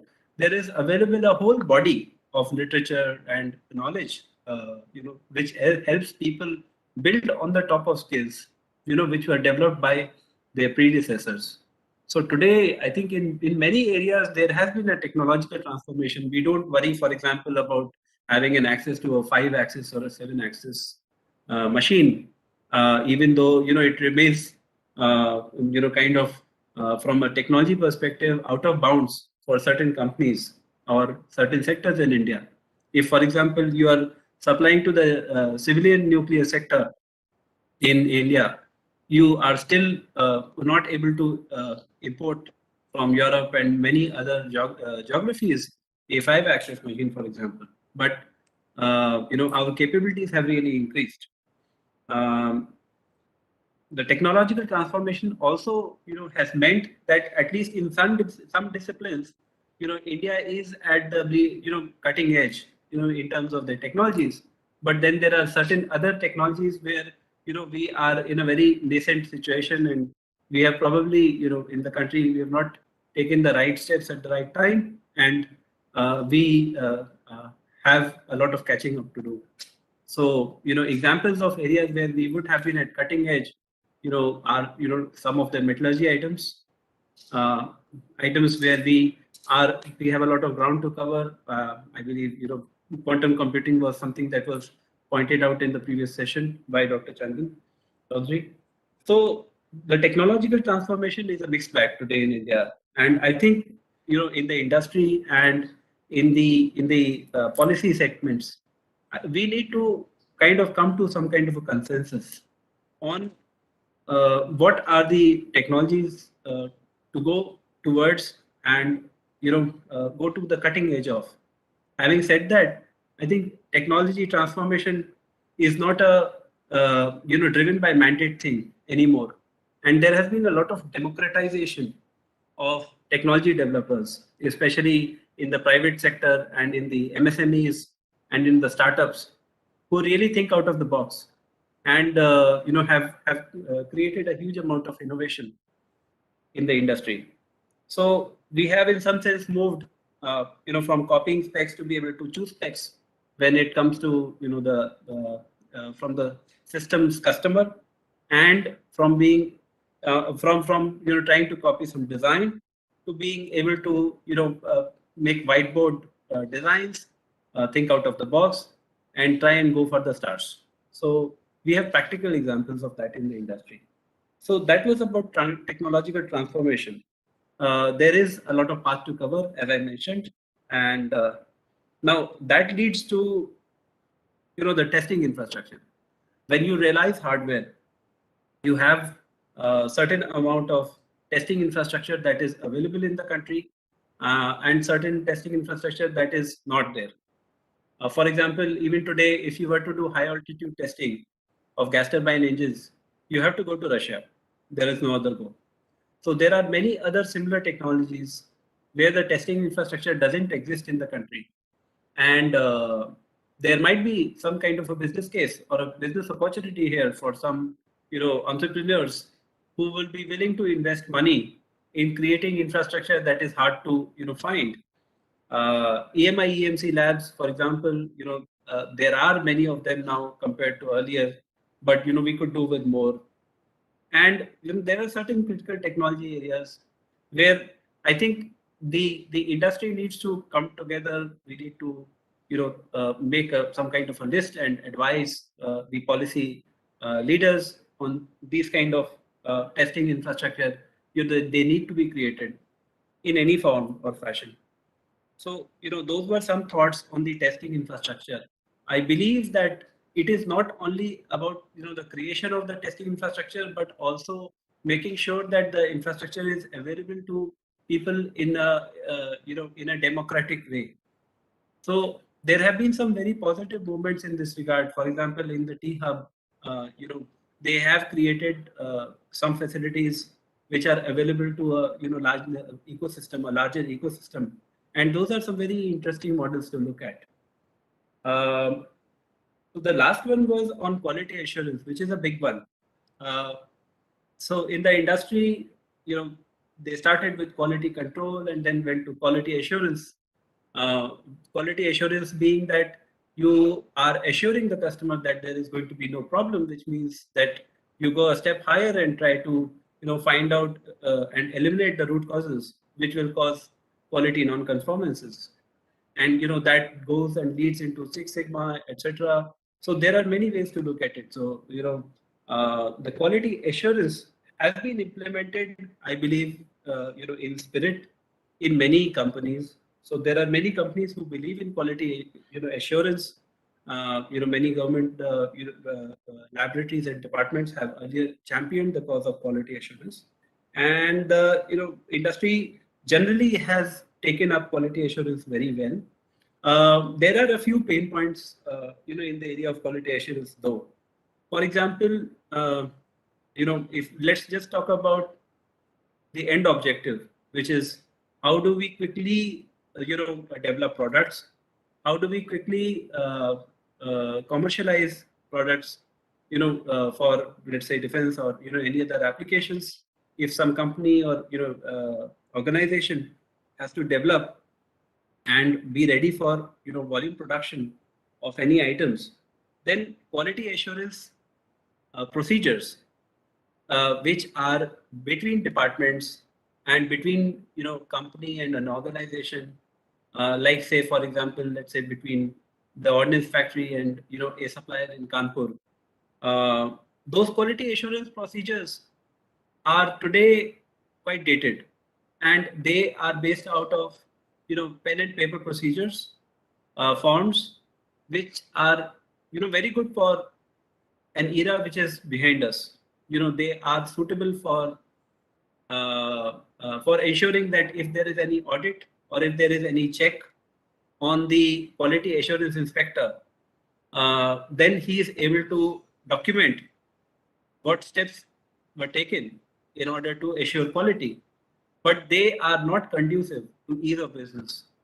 Those quality assurance procedures, if for example they are digitized and they are put on some kind of a portal, like you have e-procurement happening. So those are portal driven. There is access to certain people. You have a defined SOP which allows you to carry out the e-procurement, whether as a buyer or as a seller. A similar backbone needs to be, in my view, available, as a national infrastructure to whether it is companies that are, trying to get their items approved from the quality assurance inspector, or the organizations which are tasked with the responsibility of ensuring the quality from the vendors. So, they should be able to, using some kind of a common system or a common portal, be able to provide requests. And we need to go into the era of documenting a lot of these documents into portals, and let that be the repository which will really transform the area of quality assurance in terms of making the quality assurance happen at the same time as ensuring ease of business. So those were a few areas that I wanted to cover, and back to Dr. Bakshi. Thank you, Devesh. We'll wait for the questions towards the end. May I now invite Colonel Jairam, who is Vice President of Zen Technologies, to make his opening remarks. Colonel Jairam. Thank you so much, sir. Am I audible? Yes, you are. Yep. Very good morning to all members of CII who have organized, and good morning to all the panelists and the audience. It's indeed an honor to be talking on Vijay Divas, the Swarnim Varsh, the 50th year. And I take this opportunity to pay our respects and salute to the brave soldiers, remembering on the 50th year occasion. a very current and valid discussion that we are taking forward about, defense conclave in Telangana kind of thing, and how you can leverage this for startups and exports as such. So the session basically themed on technology transformation, quality assurance, and testing facilities. I think Mr. Devesh has mostly, picked the key points that I was also planning to discuss.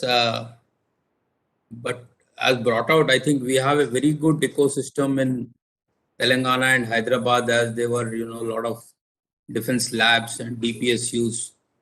A lot of small industry has come up along with them, and with push towards liberalization and, digital transformation with T-Hub and a lot of initiatives from the government. There are a lot of startups which are springing in Hyderabad. But here I would like to bring out, I think, how defense is different from the other market. So defense talks about ruggedization of the systems.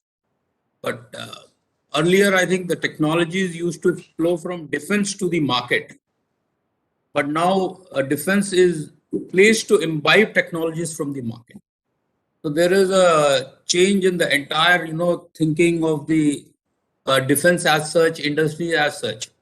So when it comes to startup, so I would like to pitch my talk towards, addressing some issues for the startups. So startups, they come up with a mindset, like today when you talk about a startup, everybody thinks about valuation, exit modeling and all that. But I would put it this way, that defense startup has to stay long, because there are long gestation periods, there are uncertainties, there are changing QRs. The dynamics in defense are different, and you need to be really those 3 P's that they talk about in the startups: passion, perseverance, and patience. I think patience plays a bigger role in defense, because the results are not coming in the very fast pace. So there is a difference, and testing a system up in high altitude, what Devesh was also mentioning, or the vibrations in the aerodynamics when you load a system and fly it. So those are usually not perceived by young people who are coming into startups. So here I would say that modeling and simulation to a large extent with high fidelity, what Dr. Chandan was mentioning, becomes very important. So when we talk about quality should be thought of at the very idea of design. So when you look at designing and development in an iterative model. So usually when I see the defense industry, we have a classical product model where we build a product, then we test it. But these days, everywhere it is becoming agile. So when you look at agile, I think the user is in the loop all along your development. So that I think needs to be looked at, that how we can bring in the user into the loop for all kind of development. To a large extent, I'm sure the IDEX and the TDF kind of arrangements that have come up recently in the past 4-5 years are giving a point to be addressed, or the technology gaps that they identify, and industries are coming. But though there was a large shift on the thought process to provide testing facilities by the defense, but still there is a large gap. The large gap in the sense of accessibility and availability of these test facilities is always a challenge, and they are limited. The government now has come up with a very good initiative of DTIS. The Defense Testing Infrastructure Scheme was announced, and the UI has been floated. I'm sure this step may be a small step, and this will take us into larger infrastructure creation for testing of defense production and the hardware, what Devesh was mentioning. So Telangana, I see, has a large gap here, and there is an opportunity for us to create this infrastructure and build on And as he said, that there is an opportunity here for the industry to come forward with the support of government to build a testing park kind of thing in Hyderabad. So that is what I'm trying to propose. And regarding QA, I think it is the mindset that I would say QA. Initially, it was quality assurance that was tested when the QR was being assessed. But now people have moved to quality control at every stage of the life cycle of the development. So it is from design to production to delivery, maintenance, and all. So here, I feel those three catchwords which one must look at is reliability, durability, and maintainability. So keeping these three in mind, if you have a design, I'm sure you will get the yield on your return on efforts. Unlike the business models where there is return on investment, but in quality, it is always return on effort. So how much effort we put in and what kind of returns we are getting in terms of worthiness and reliability that people talk about. Apart from that, I think the quality controllers or the kind of people availability is little low in the market. So maybe we can look at having some skill centers, building people who are really certified and qualified. More often than not, what I have seen in the private industry, the quality person is always pushed by the production team to convince him that, bhai, isko push karo. So I don't think that should be the norm. We should see somehow to build in some kind of methods, processes. And as Devesh brought out, I think the DGQA should take the lead and, bring out some kind of transparent and robust kind of system on a portal, what he said that we can all of us see. As of now, DGQA on their portal is posting what is available as a facility for them to support private industry for testing or utilizing their infrastructure. But what I see is there is a gap between the user and the the private industry, that what is the significance of each quality parameter that is being assessed. So the why and how is always missed. When a RFP or a QR is listed, they should understand the significance of the parameter that they are asking and what cost would it involve to meet it. Like I have come across one system where the automated target system, in fact, Gen Technology had given it. There was that it should sustain winds. So we have built one system and we went for the trials. And they have asked that it should sustain 15 meter per hour kind of wind, the target paper. To get the test done, we need to go to a wind tunnel. So is it really worth it? I mean, the product itself is so cheap, and asking these kind of requirements, I mean, the user, whoever is the end user, they should understand what each spec means and how it should be assessed. So I see a gap here. I think there is no harm in the user or the industry synergizing to evolve how and why we should do these quality tests. Apart from that, I would like to take this technology transition. Primarily, I look at bringing out a lot of people come with patriotism into defense industry.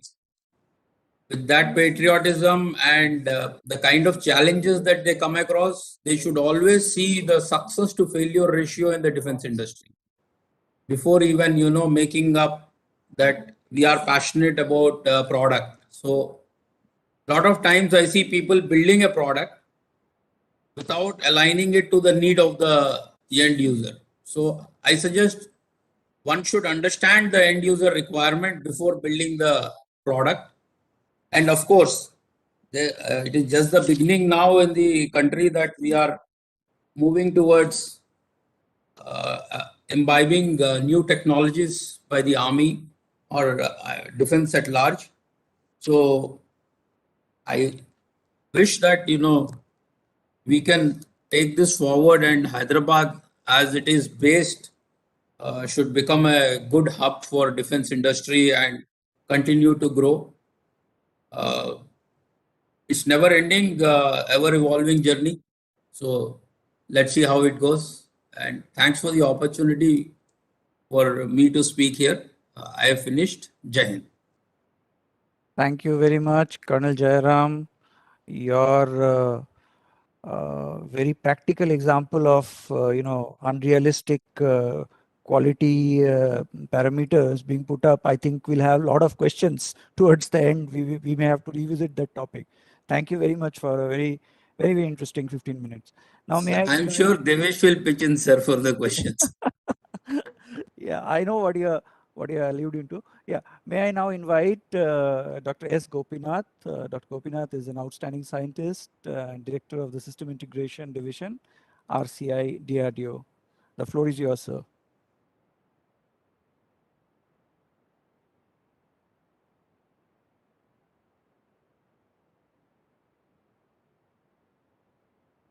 You are on mute, sir.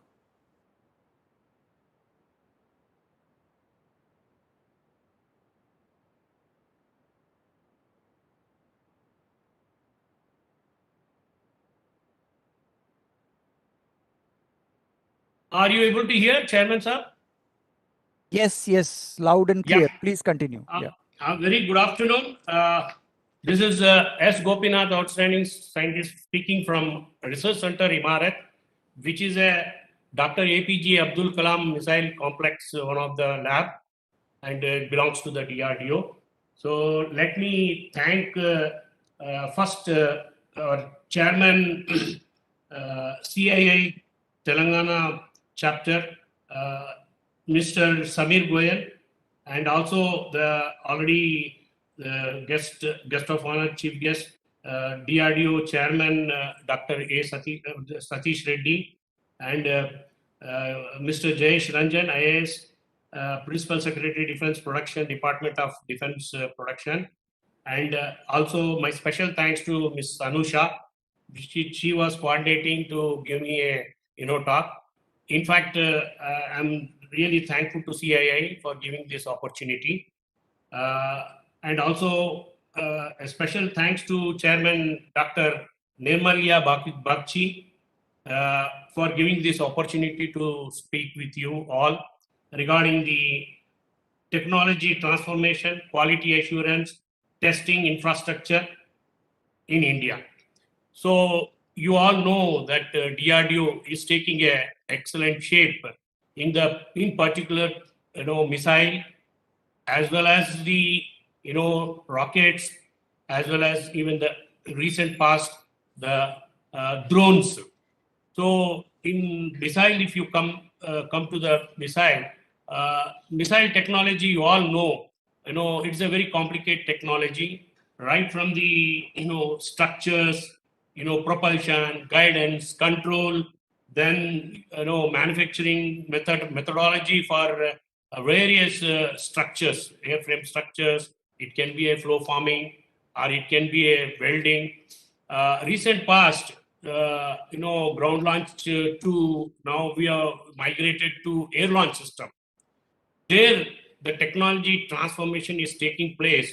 You all know now the technologies we are sharing with the private sectors as well as the public sectors with the Make in India concept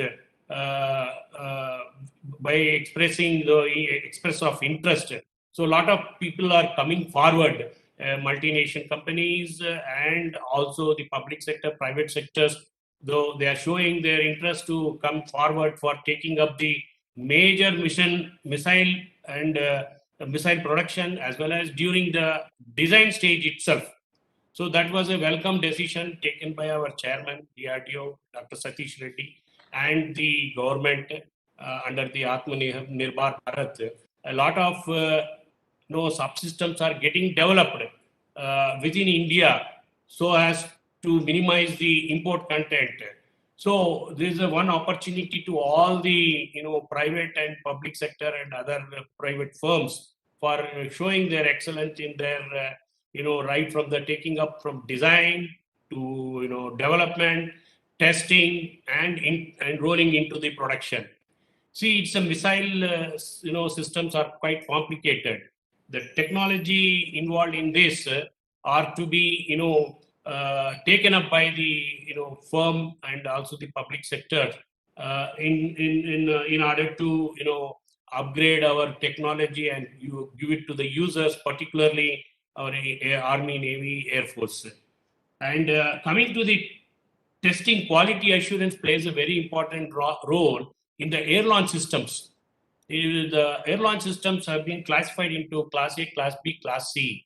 The Class A are material which are very it should be very important and safety related to the aircraft. You all know that aircraft, the pilot, the crew are the most important people. So we have to take the safeties in case of any catastrophic failure. It should not affect the aircraft, thereby causing the damage and to the even the loss of Air Force people who fly the aircraft. So meticulously, the quality plays a very important role. The designers, the users, which they make the quality assurance document, which will be, the design documents will be vetted by the SEMILAC authority. RCMA will clear the design document. Based on the cleared document, the RDAQA will inspect meticulously. So in this field, now certain private and public sector, they have to gear up to the quality standards what we set up for this kind of missile related projects. So you would have come across recent past many number of air launch systems, right from Astra, NGRM, and then our Rudram class of missiles. And also the bombs, various types of bombs which are getting unguided to guided. We have migrated so as to increase the range as per the user requirement. So all these which are attached, these missiles are attached to the aircraft. A particular example of that, one of the aircraft is Sukhoi 30. Okay, most of the missiles are getting attached, and future LCA also it gets attached. So it is to be made compatible. So the designer is taking care of the compatibility with respect to various aircraft, Jaguar kind of a thing. And so this is a very important thing which one has to look into the aircraft, subsystems.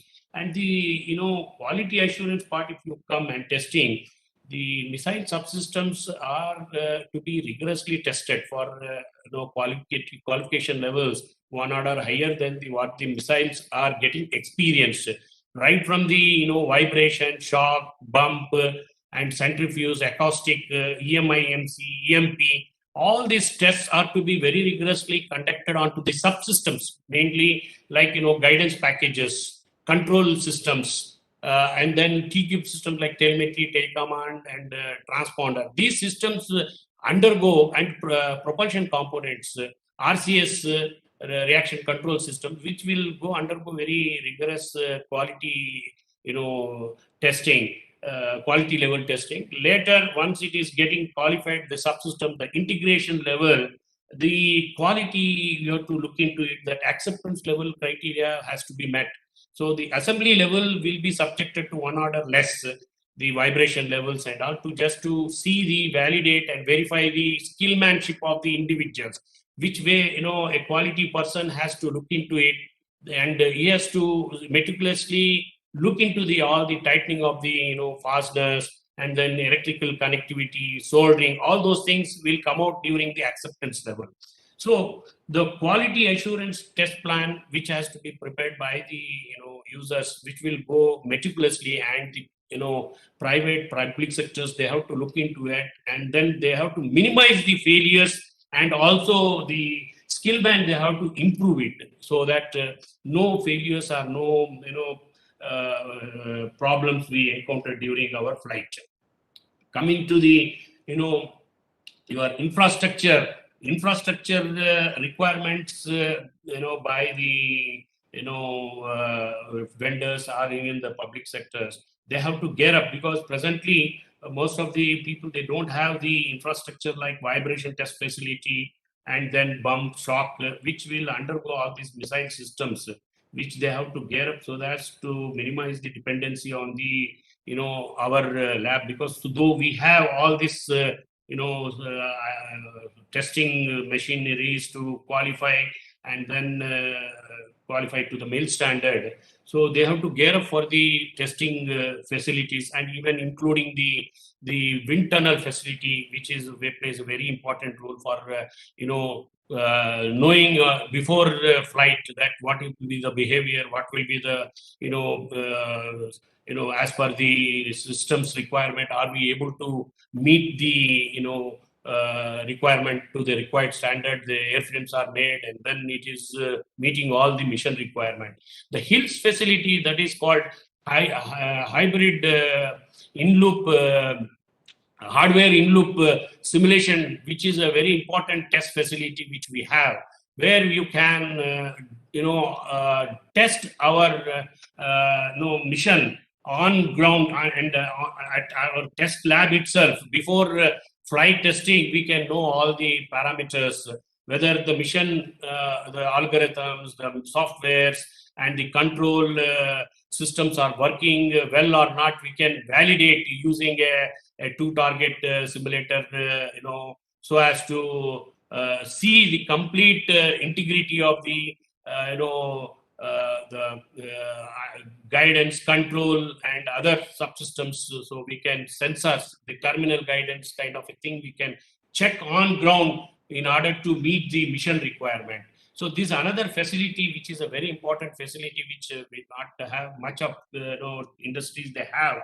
Only our lab and few other DRDO labs they have, so that you can test and you can know the flight performance.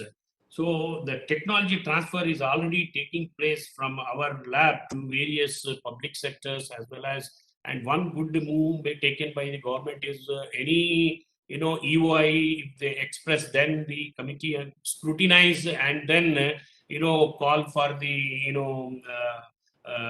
through the DCPP they get qualified. Development cum production partners will be identified in the beginning itself, just before beginning of the project, and certain projects which are already developed and tested, which will roll out for the production. So the DCPP concept also has been brought by the government in defense particularly. So which is helping a lot the industries as well as the public sectors, which they can compete and then get the orders. And we are now, DRDO is so transparent that all the technologies they are sharing with the private as well as the public sector, and using NDA, that is non-disclosure agreement. So there is a lot of opportunities to the vendors for building up their test facilities, taking up the project, and rolling out the missiles to the users. So one step, government has come forward to encourage all the industries. So what I request the vendors and the public sector or private sector, they have to look into it and then they gear up to the required standards for taking up this type of critical technologies, particularly missile technologies, where it is a multidiscipline engineering things are clubbed in the missiles. So far, though so many missiles have been inducted into the services through DCPP, and it is working well. And definitely, yes, a lot of opportunities are there for the private as well as the public sectors to take up and then gear up to the requirements of the users. There is a huge requirement, all that our country is facing from the neighbors, the threats. in order to keep our country safe, we have to build up all these facilities, and also we have to take up and then roll out numbers to the users so as to cope up with the any for, in case of any war kind of a thing. So there is a lot of scope, and yes, technology transformation is taking place from DRDO and from various other labs to the different private as well as public sectors. So only thing, the quality aspects have to be looked into it. So once the classification of materials have been made, class A, class B, class C, class A, which I have told, which is a safety to the aircraft, which we have to take care of, because the standards of testing will be different for class A. So a number of testings will be there at a low temperature, high temperature, fatigue cycle, to fight fatigue testing. This kind, all the materials which we are getting used for this class A should undergo very meticulously as per the standards set by the RCMA. And coming to class B, class C is one order less, which will not undergo so much testing, which will be the inside whatever the inside materials, that is the subsystem which goes inside material, can be classified B and C, which also undergo certain testing, not that rigorous testing. So the availability of material is another major issue. How to get this material? Most of them are getting imported. Now we have to indigenize it, like aluminum alloy, He15, He20. Even today 1.5 mm, 2 mm sheets are not available. Not much of numbers are available in India. Like Hindalco only is one unit which is producing, which has to be geared up for the meeting our present requirement. And titanium alloy, particularly Ti6Al4B grade 2, grade 5, which is extensively getting used in our all missiles, which is required. Now that the production capacities have to be increased in Midani as well as other production agencies. So which is a hour of need. Then coming to the the technologies related to the high temperature application materials like ceramic, RBSN, reaction bonded, RBSN, silicon nitride material, which are of higher temperature application. The casting, the manufacturing, the machining technologies are not much available within India, which has to be geared up, because the ceramics plays a very important role for the RF kind of a guidance, which needs a permeability of electromagnetic signal, and it has to be made in numbers, and which presently we are dependent on outside countries. Not much of yield we are getting it from within India. So that materials also plays a very important role. The composites, carbon, phenolic, carbon, which are also of high temperature resistant material, which will be house all the seekers and the payloads, which has to be resisted to the right from 500 degrees to 1200 degrees, 1500 degrees. So the materials also plays a very important role. The quality plays a very important role. So there also a lot of transformation. It has to be still to take place, and then the vendors have to come forward. And the guidance, the control, the propulsion systems are also getting geared up. The manufacturing methods, like the rocket motors are getting flow formed. So not much of industries are available to meet the demands. Presently demand and supply requirements are not met. Very few industries are there to roll, do a flow forming kind of a machining process, which is required for the rocket motor. The lining, very few industries are there. Maybe a Rucasin rubber or UPDM type of lining, not much of industries are there. So the people have to come forward to take up that type of thing, because a lot of requirements are there, huge quantities requirements are there. So there also I request the production people, they have to look into it and then come out with a facility which can augment the production requirements. So I don't know whether I have some time to say some more other things. If you can quickly wrap up, that will be very helpful. If you can quickly wrap up, that will be helpful. So there people have to come forward and build up certain facilities. Then the batteries required for the missions, particularly for missile and the aircrafts. Today, lithium batteries are getting, thermal batteries are getting extensively getting used. And lithium-ion batteries are also getting designed for various capacities. So, what is the other alternate materials are there, like magnesium-ion and sodium-ion batteries, which is also picking up. Then lithium polymer batteries, which are also picking up. I think the industry have to come up with the taking up such jobs so as to productionize it. These are all futuristic requirements. Like lithium is getting depleted very soon. Maybe another decade may be available. So, and mostly we are dependent on China and other countries.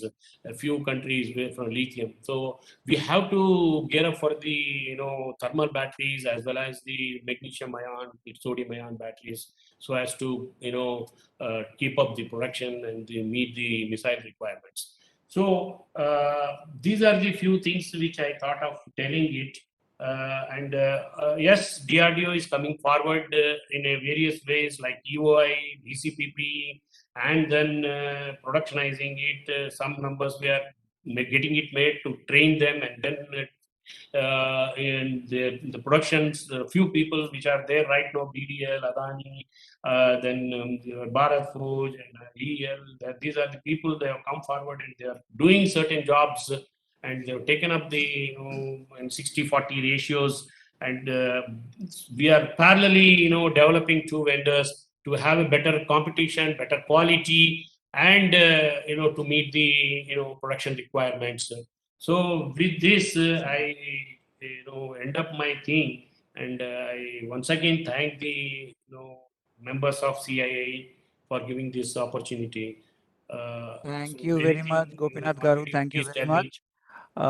We already have a few questions, but before we start, I just wanted to ask Devesh, you hit upon a sweet spot, because that's been a bane of contention for quite a few industries, which is the amount of money and the amount of manpower which MSMEs and even large industries have to invest just to meet some of the quality guidelines. If you can just touch upon that and how we can, you said that there are various digital technologies available. If you can touch upon how that can be reduced quickly, Devesh. Sure. See,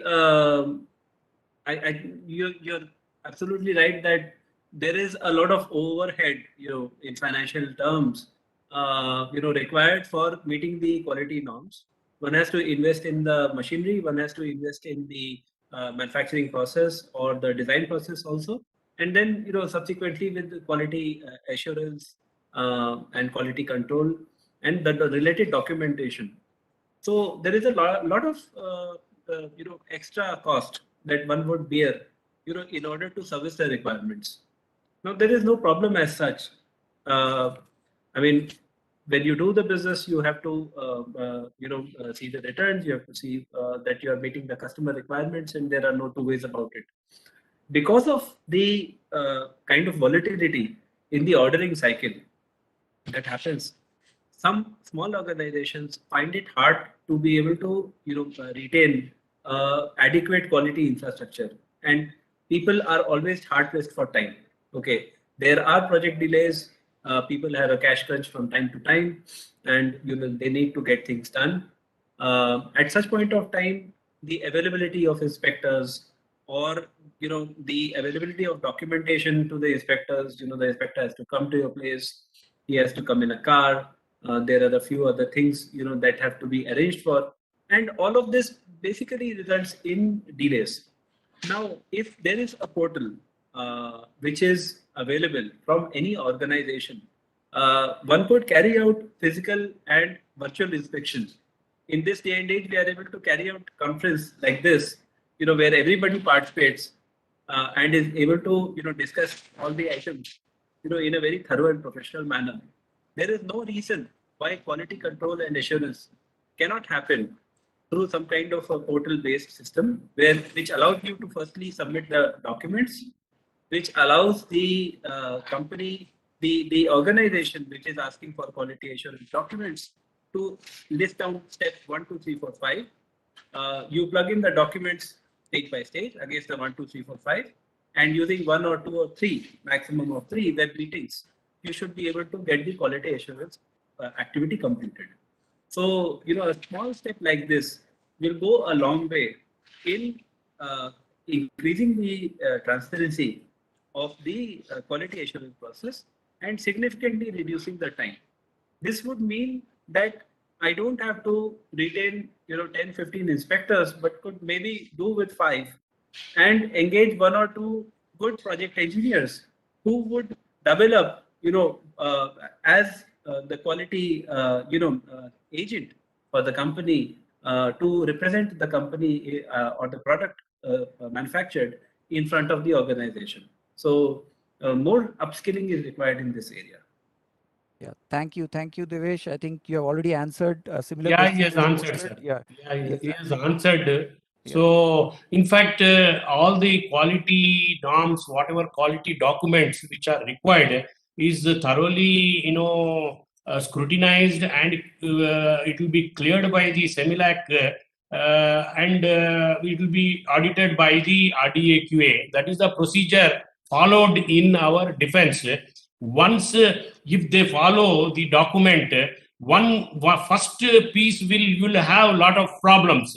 Once you overcome all the issues and the process, the second onwards, they will be very easy. The things will go very fast and also will be established. So there only there should be a proper interaction between the user, the inspection agency, the RCMA. All these coordination, if they do well in advance and then they move together and very, very cooperative way, things can be done in a very designed fashion, and there won't be any delay, and the projects will run into very smoothly. Yes, now we are facing problems, during the fabrication, testing, inspection, because there will be a lot of delay in inspection and then clearing. Some minor deviations will come. It has to be referred to certain waiver and some SDRC, Standing Design Review Committee, for change of some material, some change of process. So initially there will be certain delays. Once we overcome all these troubleshooting, then the future numbers will get smoothed. However, during the development stage, there certain things will be avoided in order to coop up the mission requirement to prove it. But when it comes to the production, yes, you have to do meticulously, because there won't be waivers given by the RDAQA or RCMA. We have to meet those requirements. It is possible to meet the requirement. We have teething problems in the beginning, but yes, we are able to solve. As a coordinating with each other, we'll be able to solve. Yeah. There is not a much difficulty in meeting the quality requirement. Thank you, Gopinath sir. So, but I also wanted to, Devesh and Gopinath Garu, you have already answered the question raised by Mr. Shiva Prasad Reddy. But I wanted to go to Mr. Jairam, Colonel Jairam, sorry. You mentioned another important aspect of how certain quality aspects are, put in such stringent manner that it becomes a barrier to entry. Do you think that organizations like CII have a role to play, and this is an actionable role perhaps, which can come out from this conference, of training and communicating to the Ministry of Defense, to the people who actually are responsible for developing these GSQRs and other such documents, that they have to be a little realistic in setting the standards and not set the bar so high for equipment which may not require that kind of level of quality assurance that it becomes a barrier to entry? Colonel Jairam? In fact, sir, I would like to, we are in talks with SIDM also, but I would like to put it here that what you brought out, CII can also help us, the industry at large. When a QR is taken out, along with it, they usually give out the assessment matrix for a vendor, on what parameters the vendor is assessed, and there is a scoring system, and then you get a score, and if you get some percentage, then you qualify. So similarly, when a product is being envisaged, they can give a weighted average kind of scoring for quality parameters. I mean, what tests are required and why they are critical. Whichever is critical has a higher component into the matrix, and some which are not very critical may not be given that weightage, and they go down the line, and then you can take out a weighted average kind of thing. So what this portal is being talked about, it can also have this kind of calculator for the product what they are asking. So at the very stage of taking out GSQR or PSQR, they should know what are the critical tests that it should undergo and what are mandatory and what are preferable. Like we have a simple JD for jobs, there are mandatory and there are preferred. So similarly, it is a very simple understanding of the user. Of course, user may not understand the quality parameters. There they can take the help of quality assurance agencies and the industry to identify which becomes critical and which are less critical, and index it accordingly, weigh it, and then arrive at a score. So maybe some proposal from the industry through CII or somebody can definitely help the industry at large to reduce the efforts and the time it takes basically to go through the QA. Yeah, Just a suggestion, sir. Yeah, fantastic. In fact, that's the point I was trying to make, that at some point in time, the QR should not become a barrier to entry. And exactly. I think organizations like CII come into the picture at that point of time. I must thank all my panelists. It's been a very exciting discussion. Devesh Dwivedi, you brought in such clarity with regard to technological transformation and the new aspect of digitization of the quality assurance process. Colonel Jairam on hitting upon an actionable point, and I think CII should take this up and take it up with the MOD, that QR should not be so stringent that they become an barrier to entry. And Dr. Gopinath, for your lucid description of the kind of facilities which are there in RCI, which I am sure various other industries in Telangana are going to make very good use of. I must thank CII for organizing this conference. My thanks to Shri Shamir Goel, Anusha and her team in CII. Thank you very much for having us here. We have overshot the time by 3 minutes, but I'm sure you'll pardon us for that. It's been an exciting talk, and I do hope that we'll connect on some other forum and take it forward from there. Thank you very much. Thank you. Thank you very much. Anusha, Thank over you to so you. much, sir.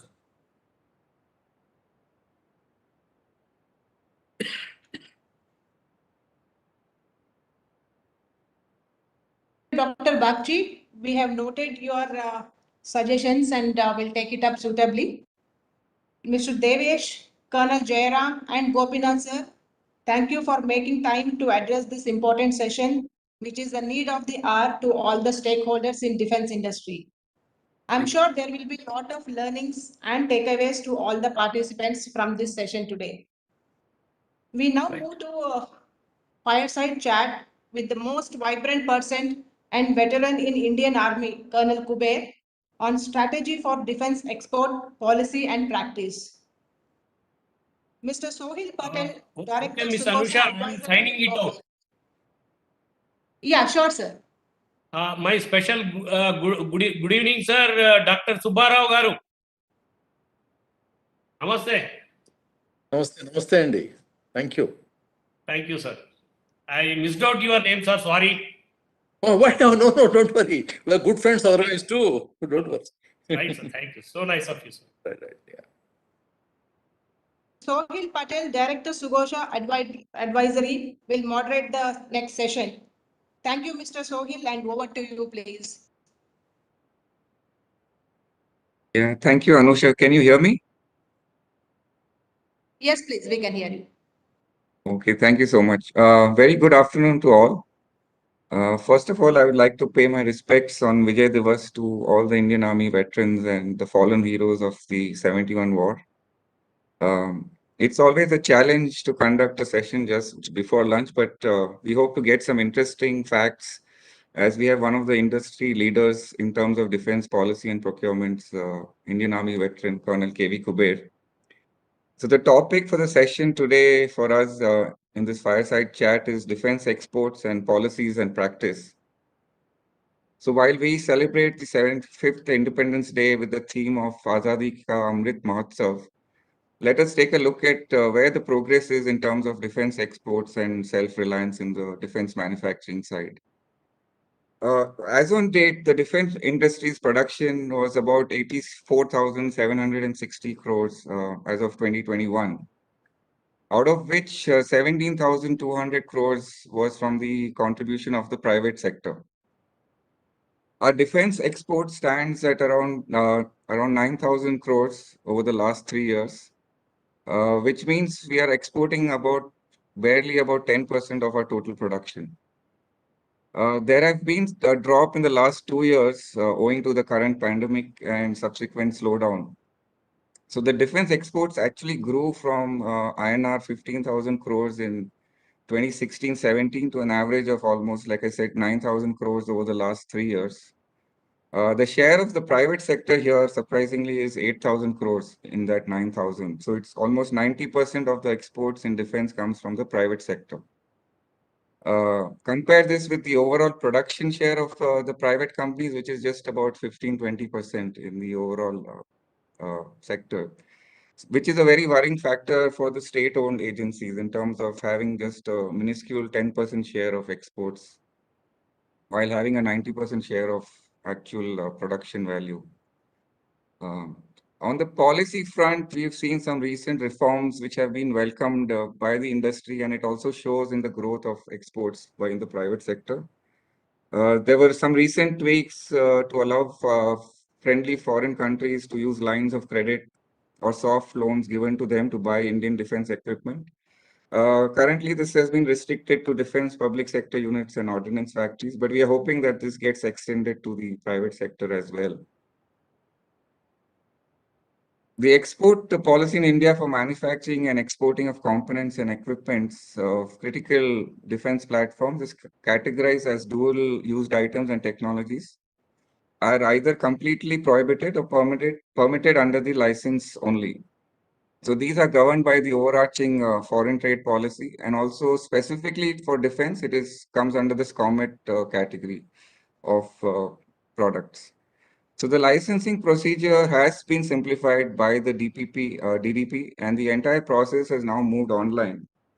So it's quite faster. The procedure is quite simplified, in terms of what is the criteria, what is the documentation required for getting the NOC for export. There are still a few gray areas when it comes to scrutinizing export applications, because when we take certain countries or when we're trying to export to certain countries, a lot of other agencies get involved, including the Ministry of External Affairs. And I have an example where we've applied for a license for one of the customers in January this year, and we are still awaiting a clearance for export. So while there's been a tremendous progress where there are cases where you get a clearance within 2 weeks or within a week also sometimes. But there are cases where we also have to wait almost a year to get clearances on export licenses. So considering all that, the big questions remains is, are we on target to achieve the target of $5 billion or 35,000 crores of export that the government has mandated by 2025? So to hear more and to understand this, I would like to get in Colonel Kuber now and hear his initial thoughts on what he feels is the way forward for defense exports. Thank you, Sohail. I think that was a very good introduction that you gave, and I was in fact seeing the previous session where we have stalwarts like Dr. Subbarao Pavluri, who is actually set up some technologically intensive companies. And why I'm talking with specific reference to Dr. Subbarao is that we should understand one thing in terms of exports. it is something like selling a house. So I cannot sell your house. I cannot come and say, I can pick up Sohail's house and sell it in the market. I can sell the house only if it belongs to me. And that is where technology comes in. And that is where technologically intensive companies come in. And that is where people who invest in knowledge come in. And that's why it's always said, Vidya Vinayate Vijayam. So Vidya Vinayate Vijayam. If you invest in Vidya, if you invest in knowledge, if you invest in IP, if you are able to have the IP on your name, if you are able to own the design, if you are able to own the product, then we are talking about, on one side, an Atmanirbhar country. On the other side, you're talking about, yes, now I can sell it. I have the selling rights because I own it. I don't have to depend on anybody. I don't have to ask somebody, some engine manufacturer, whether can I send it, or if I'm having a BrahMos missile, I have to go to the Russians and ask them, can I sell it? Dr. Subbarao doesn't have to ask anybody. He can just sell it. The day he decides, he can sell. The day he decides, he makes it. The day he decides, he modifies it. After he sells it, he'll make improvements to that. So, because when you own a design, when you invest in knowledge, when you do things which are your own, like today we are talking in terms of, you talked about these targets and all that. I think we have, I would say the targets are pretty modest. We are going to sort of outshine those targets by multiple times, if I may be permitted to say so. I can say it could be wishful thinking at this point in time, but going by the trends of what is happening in the industry and what is happening in the government, the type of policy changes they are bringing in, and I think we are looking at very good times. These are my opening remarks. Thank you, Colonel. The other question, like I brought out, was with the DPSUs. So I think part of that answer lies in what you already said in terms of they have to get the clearances from the IP holders, or if they're having certain technologies which are not owned by them. But it is the DPSUs which will have to push, because they are the ones creating platforms. And if you have to meet these targets, you need to be selling systems and not just doing component level exports, which the private sector is doing. Unless the private sector also, I mean, like companies like L&T, of course, have their own platforms, and they're selling their vessels and petrol vessels to other nations.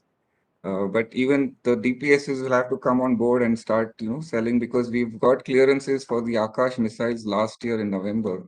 The government cleared it for exports, and similar platforms have started being clearing, like the ALH and the LCA. So how do the DPSUs come up and meet the expectations of exports? So there are two sides to this coin. The first side is not a very encouraging side, that we are talking about. If I go back to history and see from the time that the government set up the DRDOs and the DPSUs, we have been increasingly dependent on technology transfers and consequently license production. And if you see the way the procurements in the Ministry of Defense have evolved, from the time that we were only following a GFR, which was to all the ministries, from the time when the entire industry was restricted, and from a time when we were thinking of first meet the indigenous requirements of the Indian Armed Forces, then think of exports. These were the words that were used at least about a decade and a half ago. Even when I was in the ministry, first let's meet the requirement of the armed forces, and then we talked about license production. So this whole concept of license production has killed the DPSUs. The previous session also, I mean, as I was seeing when they were discussing the quality assurance and things like that, we have a system of quality assurance that is actually encouraging mediocre companies to do well. Or the quality assurance that is prevalent in the country today is such that it does not encourage a person who's investing in quality. As long as you meet the minimum requirements of the quality as stated, without proper standards, without an incentive to increase the quality, without an incentive to invest in technology. So what is happening is we have excelled in remaining in the mediocrity segment. So that is our excellence. What is my excellence today? I want to be mediocre, just pass through, and as long as it clears, I'm very happy. And when we took, let's say, a technology for MiG-21, we took technology for T-90s. We have taken technology for, I mean, I can name all these platforms: T-72, T-90, any number of radars. But where are we? Because we were at a licensed production.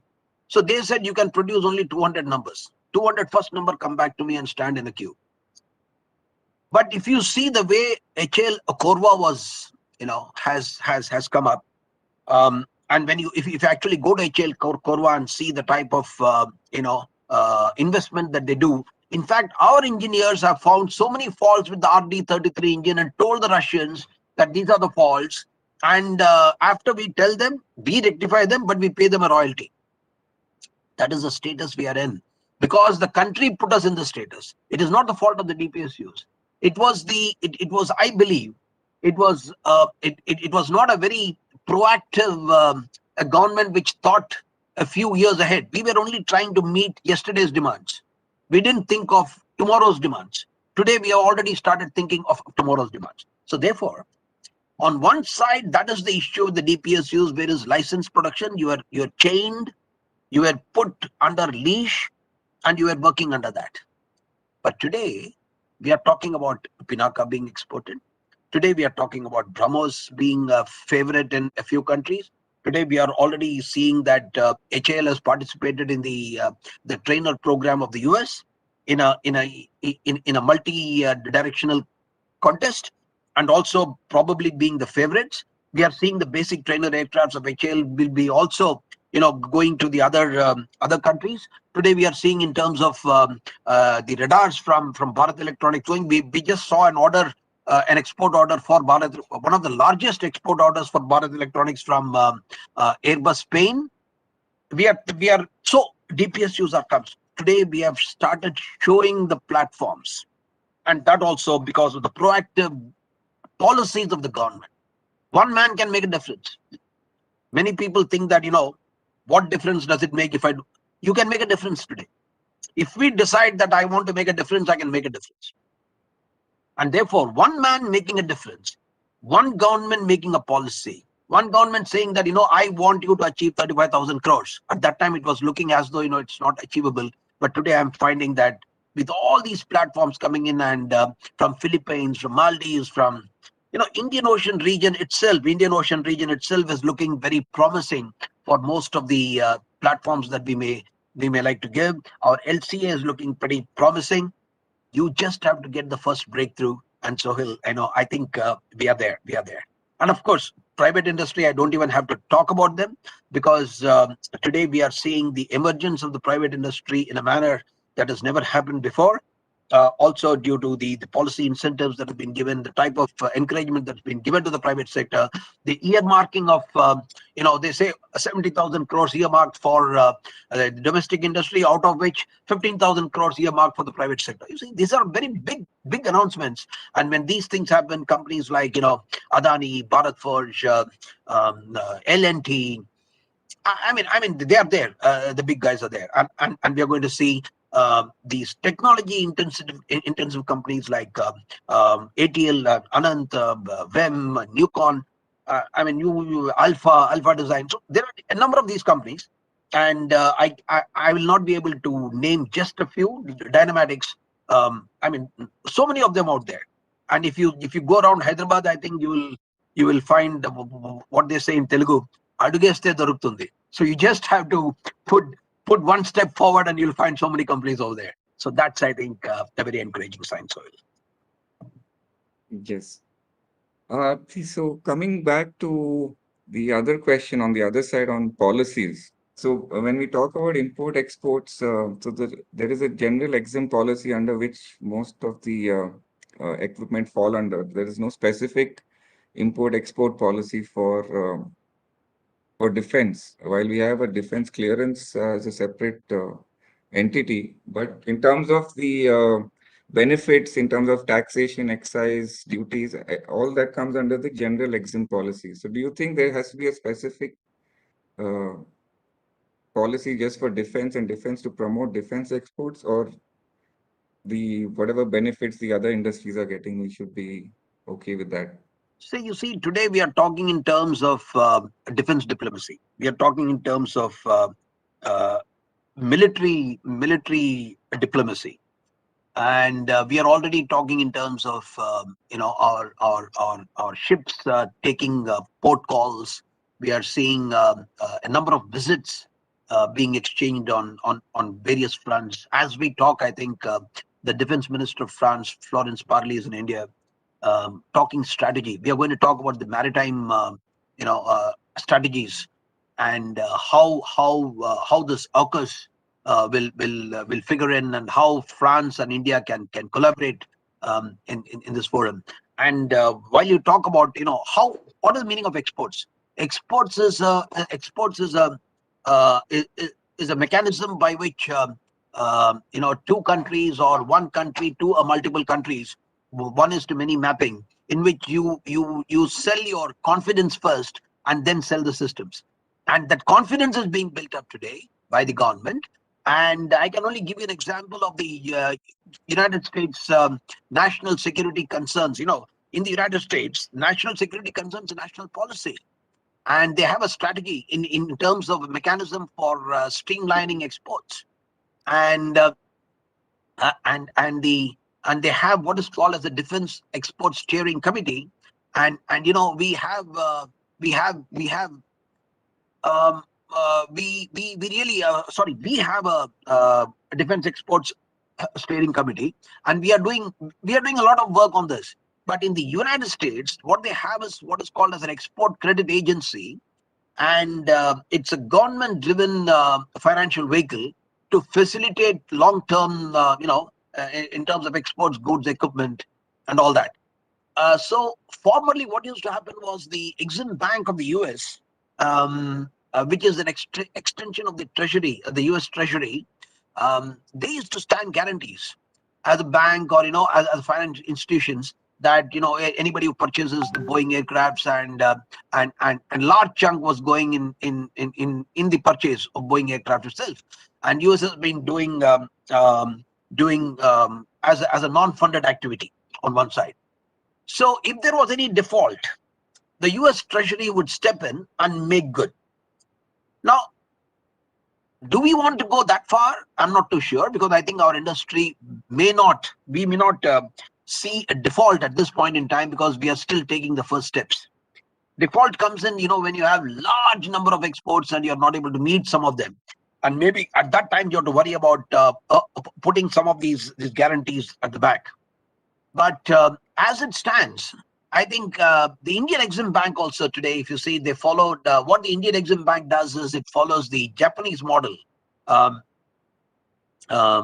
soft window.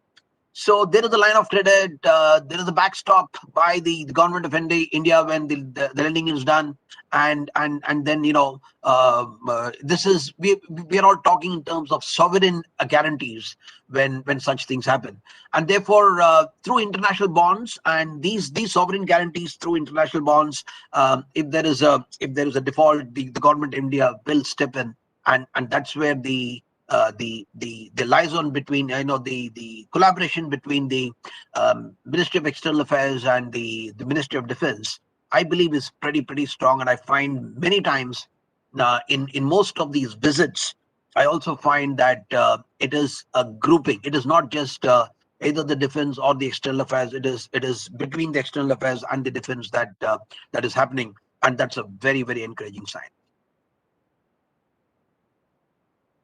Thank you, Colonel, so much for that.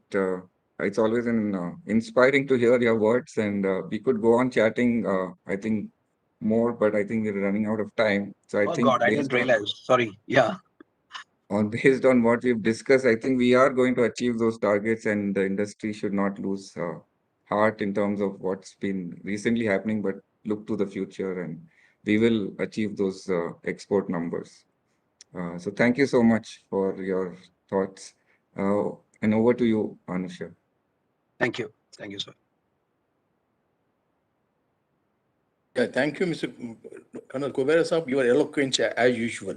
Thank you you, very sir. much. Thank you. Thank So, you, sir. on behalf of CIA, I will thank you profusely for this.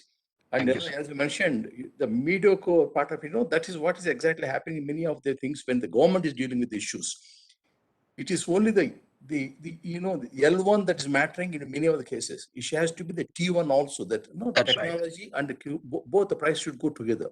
So I think that's what we made a very ample point. I think from CIA side, we also would like to write whatever the possible in this, and we send our proposal also to them on that and recommendations on it. Thank you, sir. Thank you very much. Thank you, sir. Thank you, sir. Thank you, Colonel Kuber, for your dynamic and inspiring talk as always. And Thank you, thank you, Anisha. Subbarao sir, for your support and guidance for organizing this event today. And thank you all the speakers of the conference, and also thank sponsors Anand Technologies, Mega Engineering, Sai Surface Coatings, and Kalyani Rafael. I also thank all the participants for joining us today. Thank you all. Thank you. Bye. Bye. Bye. And very happy Vijay Divas. Oh, thank you, sir. Thank you very much. Yes. Thank you. Best wishes to everybody. This is one of the greatest victories ever in the world. A decisive victory ever, and change in geography. So that's a beautiful. So happy Vijay Devas. To all of us. Yeah. Thank you. Thank you. Thank you. Thank you all.